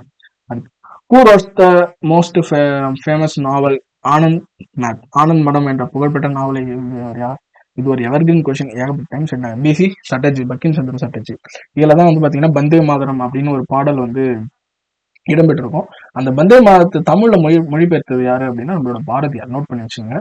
இது வந்து இந்த தமிழ்நாடு ஓரியன்டா தமிழ்நாட்டில் இருந்த கவிஞர்கள் தேசிய அளவிலான போராட்டங்களுக்கு என்னென்ன மாதிரியான பங்களிப்பு கொடுத்துருக்காங்கன்றது இது ஒரு பாயிண்ட். ஓகே, அடுத்து 168, இதுதான் ரொம்ப சூப்பரான ஒரு கொஸ்டின். இது கேட்காத எக்ஸாமே கிடையாது. இந்த கொஸ்டினை நீங்க இந்தியாவில் நடந்த அரசியலமைப்பு பகுதியை சிலபஸா கொண்ட எல்லா எக்ஸாம் எடுத்து பார்த்தாலும் கண்டிப்பா இந்த கொஸ்டின் இருக்கும். UPSC, TNPSC, SSC, railway, Madras high court, நீங்க எந்த எக்ஸாம் எடுத்து போலீஸ், எஸ்ஐ எதை எடுத்தாலும் இந்த கொஸ்டின் கண்டிப்பா இருக்கும். ஓகேங்களா. ஸோ பாருங்க, மக்களாட்சி, சமதர்மம், இறையாண்மை, மதச்சார்பின்மை, குடியரசு, இது வந்து என்ன சொல்றாங்க, அடுக்கு சொல்றாங்க. நம்மளுக்கே தெரியும். ஓகேங்களா. ரிபப்ளிக் அப்படின்றது கடைசியா இருக்கும், 5 கடைசியா இருக்கணும். அப்படின்னா 2 ஆப்ஷன். ஓகேங்களா. சாவரின் இறையாண்மை அப்படின்றது முதல்ல வரணும், 3 முதல்ல வரணும். ஓகேங்களா. அப்ப பாருங்க, 2 ஆப்ஷன் நம்மளுக்கு கிடைச்சது, 3 எங்க முதல்ல வருது, இங்கதான் வருது. ஓகேங்களா. ஈஸியா வந்து அடிச்சுட்டு போயிட்டே இருக்கலாம். Sovereign, socialist, secular, democratic, republic. ஓகேங்களா. பாருங்க, ஃபர்ஸ்ட் வந்து இறையாண்மை, சமதர்மம், மதச்சார்பின்மை, மக்களாட்சி, குடியரசு. ஓகேங்களா. இங்கிலீஷ்ல கொஞ்சம் ஈஸியா ஞாபகம் வச்சுக்கலாம். ஓகேங்களா. SSS வரும் first. Sovereign, socialist, secular, DR democratic, republic. Maybe நீங்க தமிழ் மீடியம் ஸ்டூடெண்ட்ஸ் கூட இதை ஞாபகம் வச்சுக்கலாம். DR கடைசியா வரும், டாக்டர் கடைசியா வருவார். ஓகேங்களா. SSS வரும், SSS, DR. Sovereign, socialist, secular, so so C. ஓகேங்களா. So so C, DR. ஸோ அந்த மாதிரி ஞாபகம் வச்சுங்க. ஒரு டைம் நீங்க அந்த மாதிரி மெமனிக் போட்டீங்கன்னா கூட ஈஸியா இருக்கும். ஓகே. ஸோ அடுத்து 169வது கொஸ்டினை முடிக்க போறோம். India, the constitution of India is very flexible அப்படின்னு சொல்லியிருக்காங்க. இந்திய அரசியல் மிகவும் நெகிழும் தன்மை கொண்டது.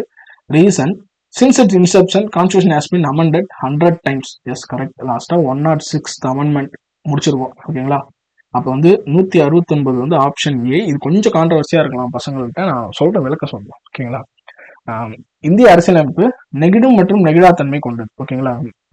ஃபிளெக்சிபிள் அண்ட் ரிஜிட் அப்படின்னு நம்ம சொல்லுவோம். அதுக்கான அர்த்தம் என்ன அப்படின்னா, ஒரு சில பகுதிகளை ஈஸியா வந்து நம்ம திருத்தம் பண்ண முடியும், ஒரு சில பகுதிகளை ரொம்ப கஷ்டப்பட்டு தான் திருத்தம் பண்ண முடியும். அதுக்காக சொல்றோம். பட் ஆனா இங்க இருக்கக்கூடிய இந்த வெரி ஃபிளெக்சிபிள், நெகிழ்வுத்தன்மை கொண்டது அப்படின்றதுக்கு அர்த்தம் வேற. ஏன்னா இது வரைக்கும் நம்ம இந்திய அரசியலமைப்பு வந்து ஒரு 76 ஆண்டுகள் ஆயிடுச்சு. இந்த 76 ஆண்டுகள்ல நம்ம 100க்கும் மேற்பட்ட சட்ட திருத்தங்கள் கொண்டு வந்ததுனால இந்திய அரசியலமைப்பு ஒரு விதமான நெகிழ்வுத்தன்மை கொண்டது அப்படின்னு சொல்றாங்க. அப்ப இந்த ரீசன், ஓகேங்களா, ஓரளவுக்கு இந்த கூற்றை வந்து நியாயப்படுத்துது.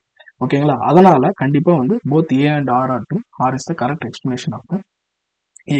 கண்டிப்பா இதை கொடுக்கணும். ஓகேங்களா. அடுத்து, ஸோ இந்த question, sorry for the thing, இந்த கொஸ்டின் வந்து ரிப்பீட் வந்து ஆயிடுச்சு. ஓகேங்களா. ஸோ பக்கிம் சந்திர சட்டர்ஜியோட கொஸ்டின் வந்து ரிப்பீட் ஆயிடுச்சு. ஸோ நம்ம அதை ஸ்கிப் பண்ணிக்கலாம். அடுத்து, Vande Mataram the first sung by at 1986 session of national congress யார் முதல்ல பாடலான்னு கேட்டிருக்காங்க. கண்டிப்பா வந்து உங்களுக்கு தெரிஞ்சிருக்கும், ரவீந்திரநாத் தாக்கூர். இவர் தான் வந்து முதல்ல இந்த பாட்டை பாடினாரு. ஏன் சார் இதை கொண்டு வந்து வச்சிருக்கீங்கன்னா, இது பேசிக்கான பாலிட்டி தான். ஓகேங்களா, நீங்க வந்து ஹிஸ்டரியை தனியாகவும் பாலிட்டியை தனியாகவும் பிரிக்காது. அது ஒரு பாலிட்டியோட ஒரு பாயிண்ட் ஆஃப் வியூ. எப்படி வந்து இப்போ வந்தே மாதரம் வந்து ஒரு நேஷனல் ஆந்தமா வந்து நம்ம வச்சிருக்கோம்ல, ஸோ அப்போ அந்த தேசிய கீதம், தேசிய பாடல் இதுவுமே பாலிட்டிக்குள்ள ஒரு பேசிக்ஸ் தான் அடங்கும். அதனால இந்த கொஸ்டின் வச்சிருக்கோம். Who was the calligrapher of the Indian Constitution was handwritten in the flowing italic style. அந்த இத்தாலிய பாணியில அந்த அழகா வந்து கைப்பட எழுதியவர் யாரு அப்படின்னு கேட்டிருக்காங்க. பெருசா இருக்கும் பேர், பிரேம் பெஹாரி நரேன் ரைசாதா. ஓகேங்களா, ஸோ இவர் தான் வந்து எழுதியிருந்தாரு. இந்த 4 பேருமே கண்டிப்பா ஆப்ஷன்ல வரமாட்டாங்க. இது குரூப் 4 லெவல் கொஸ்டின்றதுனால இப்படி வச்சிருக்கோம். அப்படி இல்லைன்னா இவர் கூட ரிலேட்டடான இன்னும் ஒரு சில பேர் இருக்காங்க, அவங்களெல்லாம் வந்து நம்ம ஆப்ஷன்ல வச்சு கன்ஃபியூஸ் பண்ணிருக்கலாம். இப்போ பிங்காலிங்க உங்களுக்கே தெரியும், ஃபிளாக், பங்கிம் சட்டர்ஜி, ஆனந்த் மேத், ரவீந்திரநாத் தாகூர் அவர் வந்து பாத்தீங்கன்னா பொய்டிக். ஸோ இவர் மட்டும் தான் வருவார் அப்படின்னு நீங்க கெஸ் பண்ணிருக்கலாம். அடுத்து, arrange the chronological order of the union territories based on the formation அப்படின்னு கொடுத்துருக்கோம். ஸோ ஆக்சுவலாக வந்து பார்த்தீங்கன்னா ஆப்ஷன் டி வந்து ஆன்சரை நம்ம கொடுத்துருவோம். சண்டிகர், தியூ தமன், புதுச்சேரி. ஓகேங்களா, ஏன் அப்படின்னா சண்டிகரை 1952 தான் வந்து ஃபர்ஸ்ட் டைம் அனௌன்ஸ் பண்றாங்க. அதுக்கப்புறம் வந்து பாத்தீங்க அப்படின்னா தியூ தமன் வந்து 1961 போல, அடுத்து பாண்டிச்சேரி வந்து நமக்கு வந்து இது பேஸ் பண்ணி கொடுத்துருக்கோம். பட் ஆனால் இந்த கொஸ்டின்ஸ்ல ஒரு சின்ன ஒரு ப்ராப்ளம் இருக்கு.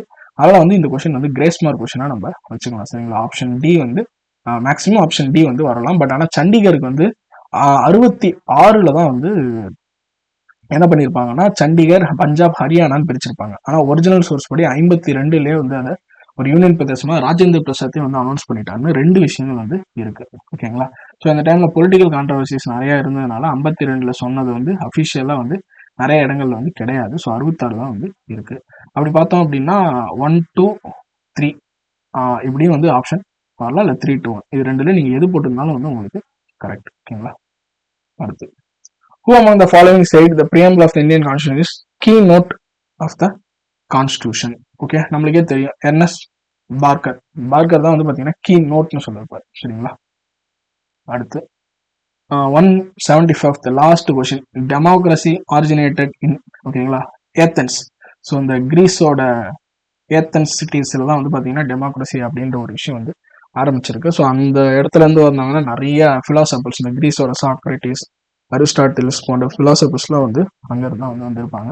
ஒரு பேசிக்கான ஒரு கொஸ்டின். ஓகேங்களா, so with this we can end. Sir பாலிட்டியை பொறுத்த வரைக்கும் இவ்வளவுதான் கொஸ்டின் கேட்க முடியுமா சார், இதுக்கு மேலேயும் கேட்க முடியுமா அப்படின்னு கேட்டீங்கன்னா கண்டிப்பா கேட்கலாம். ஓகேங்களா, அதாவது சின்ன சின்ன விஷயத்த கூட ஒரு பெரிய பெரிய கன்ஃபியூசிங் கொஸ்டினா கேட்கலாம், பெரிய விஷயத்த கூட ஒரு சின்ன கொஸ்டினா கேட்கவும் வந்து நம்மளுக்கு வாய்ப்பு இருக்கு.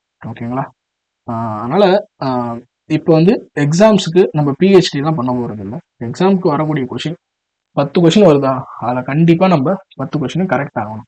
இப்போ அந்த 10 கொஸ்டினும் கரெக்ட் ஆகிறதுக்கு நான் பெரிய வந்து ஒரு ரிசர்ச் ஸ்காலர் ஆகணுமானா ஆகவே வேண்டாம். ஸ்கூல் புக்ஸோ இல்லை நீங்கள் வச்சிருக்கக்கூடிய புக்கையோ நல்லா படிங்க. அதுல இருந்து தயவு செஞ்சு நோட்ஸ் எடுங்க. நோட்ஸ் எடுக்கிறப்போ ஒரு 4 டைம் படிச்சுட்டு நோட்ஸ் எடுங்க. ஓகேங்களா, அப்படி நோட்ஸ் எடுக்க ஐடியா இல்லைன்னா நீங்க வந்து படிங்க, டெஸ்ட் எழுதுங்க, அதுக்கப்புறம் நோட்ஸ் எடுங்க. நான் உங்களுக்கு நிறைய ஐடியாஸ் வந்து ஆட் ஆன் பண்ணி கொடுத்தேன். ஓகேங்களா, ஸோ அடுத்து இந்த மாதிரி வந்து நோட்ஸ் எடுத்த விஷயத்த ரிவைஸ் பண்ணணும். எப்படி ரிவைஸ் பண்ணணும் சார்னா 1 வீக் ஒன்ஸ் ரிவைஸ் பண்ணணும். கொஸ்டின் பேப்பர் வச்சு நீங்க வந்து மார்க் பண்ண விஷயங்களை அடிக்கடி கொஸ்டின் பேப்பர் எடுத்து பார்க்கணும். அப்ப உங்களுக்கு வந்து பாலிட்டியில நாங்க வந்து பாருங்க, ஸோ உங்களுக்கு டோட்டலாக 9 டெஸ்ட்டில் உங்களுக்கு பாலிட்டி கவர் ஆகுது. ஒரு டெஸ்ட்டுக்கு 75 கொஸ்டின், டோட்டலாக 675 கொஸ்டின். 675 கொஸ்டின் நீங்கள் பாலிட்டியில் சால்வ் பண்ணிட்டீங்கன்னா அதுக்கப்புறம் வரக்கூடிய எந்த எக்ஸாமுக்காக இருந்தாலும் அந்த 675 கொஸ்டின் ஒரு கொஸ்டின் பேங்க் மாதிரி அதை எடுத்து 675 கொஸ்டின் ஒரு ஓட்டிட்டு உங்களோட நோட்ஸ் எடுத்து அப்படியே லைட்டாக பார்த்துட்டு நீங்கள் போனீங்கன்னா பாலிட்டி கொஸ்டின்ஸை நீங்கள் மேக்ஸிமம் 90% அக்யூரஸியில் நம்ம போட்டுடலாம். ஓகேங்களா, அப்போ பார்த்துங்க இது எப்படி ஃபாலோ பண்ணணுன்றது ரொம்ப முக்கியம். சரிங்களா, ஸோ அடுத்த டெஸ்ட்டுக்கான ஒரு சின்ன சின்ன டிப்ஸு.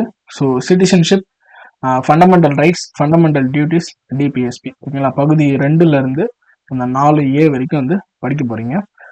குறிப்பா வந்து பாத்தீங்கன்னா ஃபண்டமெண்டல் ரைட்ஸ், டிபிஎஸ்பி கண்டிப்பா வந்து பாத்தீங்கன்னா ஆர்டிகல் தெரியணும். ஆர்டிகல் 13னா என்ன டக்குன்னு சொல்ல தெரியணும். ஆர்டிகல் 15 எதை பத்தி சொல்லுது, ஆர்டிகல் 17 என்ன கண்டிப்பா தெரியணும். அப்ப இதுக்கு என்ன பண்ணோம் அப்படின்னா ஒரு ஷீட் எடுத்து ஆர்டிகல் 13, 14, 15, 16 அது என்ன சொல்லுதுன்றத ஷார்ட்டா ஒரு வார்த்தையில வந்து நீங்க எழுதி வச்சுங்க. இப்போ எக்ஸாம்பிள் நான் காட்டுறேன். 14 சமத்துவத்தை பத்தி பேசுது. 15 ஓகேங்களா டிஸ்கிரிமினேஷன், ஓகேங்களா, பாகுபாடு காட்டக்கூடாது, அதை பத்தி சொல்லுது. 16 பொது வேலை வாய்ப்பில் சம வாய்ப்பு, ஓகேங்களா, equality of opportunity in public employment. 17 தீண்டாமை ஒழிப்பு பத்தி கொடுது. ஸோ அந்த மாதிரி ஒரு A4 ஷீட்ல சின்னதா எடுத்து எல்லா ஆர்டிகலையும் ஃப்ரண்ட் அண்ட் பேக்ல எழுதிருங்க, ஓகேங்களா. நீங்க 51A வரைக்குமே கூட எழுதிடலாம், 1வது ஆர்டிகல் ஆரம்பிச்சு ஒரே பேப்பர்ல எழுதல, 2 பேப்பர் அப்படியே அதை ரிவைஸ் பண்ணிட்டே வாங்க. இந்த ஏரியால டைரக்டா கொஸ்டின் கேட்கறாங்க, ஓகேங்களா. இப்போ வந்து லாஸ்டா குரூப் 2A கூட ஒரு கான்செப்டை கொடுத்துட்டு இது எந்த ஆர்டிகல்னு கேட்டாங்க. ஆர்டிகல் 24 பத்தி கேட்டாங்க, சைல்ட் லேபர், குழந்தை தொழிலாளர் பத்தி எந்த ஆர்டிகல் கூறுது அப்படின்ட்டு. ஸோ அதே மாதிரி நம்மளுக்கு கேட்டாங்க ஆர்டிகல் 17 எதை பத்தி கூறுது, தீண்டாமை ஒழிப்பு. அப்படி இல்லைன்னா தீண்டாமை ஒழிப்பை பற்றி சொல்லக்கூடிய சரத்து எது, ஆர்டிகல் 17. ஸோ எப்படி வேணா கேட்கலாம், ஓகேங்களா. ஸோ அதனால பாத்துக்கோங்க, இந்த ப்ரிப்பேர் பண்ணுங்க. இதுல இருந்து வரக்கூடிய 75 கொஸ்டின் சால்வ் பண்றப்ப நம்ம பக்காவா வந்து ரெடி ஆயிடலாம். அப்ப நீங்க இந்த பார்ட், இந்த 51A வரைக்கும் இருக்கக்கூடிய பார்ட்டை படிச்சுட்டாலே நம்மளுக்கு எக்ஸாம்ஸ்ல ஷோரா 3 கொஸ்டின் 4 கொஸ்டின் ஷோர், கண்டிப்பா ஷோர், ஓகேங்களா. இப்ப இருக்கக்கூடிய பேட்டர்னுக்கு நம்மளுக்கு 3 கொஸ்டின் 4 கொஸ்டின் கையில, ஓகேங்களா. அப்படியே அடுத்தடுத்த பார்ட் நம்ம படிக்க 2 கொஸ்டின் ஆட் ஆகிட்டே போகும். ரொம்ப ஷெடியூல் ரொம்ப மைனூட்டா போட்டிருக்கோம், கொஸ்டின்ஸ் நிறைய இருக்கு. இப்போ 75 கொஸ்டின்லாம் இந்த ஏரியால வந்து யாருமே வைக்க மாட்டாங்க, நம்ம வச்சிருக்கோம். அதை நீங்க வந்து நல்லா ப்ராப்பரா வந்து யூஸ் பண்ணிக்கோங்க. So wish all the best. அடுத்த டெஸ்ட்ல வந்து நம்ம சந்திக்கலாம். ஃபர்ஸ்ட் டெஸ்ட் வந்து ஃப்ரீயா கொடுத்துருந்தோம், செகண்ட் டெஸ்ட்டும் கொடுப்போம். 2 டெஸ்ட்டுமே எழுதுங்க. 2 டெஸ்ட்டும் எழுதி முடிச்சுட்டு அடுத்து நீங்க வந்து பாத்தீங்கன்னா ஜாயின் பண்ணிக்கலாம். நம்ம கிட்ட வந்து ஆஃப்லைன்ல கடலூர்ல வந்து நம்மளுக்கு நடக்குது, ஓகேங்களா. அடுத்து வந்து ஆன்லைன்லயும் நம்ம பண்றோம். ஆன்லைன்ல உங்களுக்கு கொஸ்டின் பேப்பர் சென்ட் பண்ணிடுவோம். அண்ட் வந்து உங்களுக்கு வந்து கீயும் வந்து கரெக்டான டைம் கொடுத்துரும். உங்களோட மார்க் சென்ட் பண்றப்ப உங்களை நாங்கள் ஃபாலோ பண்ணிப்போம். நம்மகிட்ட ஆப்பும் இருக்கு, நான் சொல்லியிருக்கேன், ஓகேங்களா. அண்ட் அது இல்லாமல் நம்மளுக்கு ஜிகே அண்ட் மேக்ஸ் எக்ஸ்பிளேஷன் உண்டு. தமிழுக்கு உங்களுக்கு தேவைப்பட்டுச்சு அப்படின்னு கண்டிப்பாக அதுக்கும் வந்து அரேஞ்ச் பண்ணி கொடுக்குறோம். இந்த டெஸ்ட்டை வந்து நீங்கள் ரெகுலராக ஃபாலோ பண்ணீங்கன்னா அப்படின்னாலே எக்ஸாமுக்கு 1 மந்த்துக்கு முன்னாடியே ஒரு 180 மார்க்ஸ் நீங்கள் ஷோராக கவர் பண்ணி நீங்கள் கையில் வச்சுக்கிற மாதிரி நம்ம கொடுத்துருக்கோம் ஷெடியூல், ஓகேங்களா. அது இல்லாமல் மேக்ஸில் ரீசனிங் பார்ட்லாம் தனித்தனியாக வந்து நம்ம போட்டுருவோம். இந்த ஷெடியூல் பற்றின வீடியோ தனியாக வந்து உங்களுக்கு நாளைக்குள்ள வந்து உங்களுக்கு வீடியோ வந்துடும். ஸோ இன்னைக்கு வந்து இந்த ஃபுல்லாக பாருங்கள், ஷெடியூலை நல்லா படிங்க. கடலூர் அகாடமிக்கு நீங்கள் நேராக வாங்க, நம்ம ஈசன் அகாடமிக்கு. உங்களை கைட் பண்ணுறதுக்கு ஸ்டாஃப்ஸ் நாங்கள் ரெடியாக இருக்கோம், ஓகேங்களா. என் பேர் தமிழ்ச்செல்வன், நான் இருக்கேன், கோபி சார் இருக்காரு, பரத் சார் இருக்காரு, ஓகேங்களா. ஸோ கண்டிப்பாக வந்து வாங்க, உங்களை கைட் பண்ணுறதுக்கு நாங்கள் ரெடியாக இருக்கோம், ஓகேங்களா. So until then happy reading, wish all the best, thank you.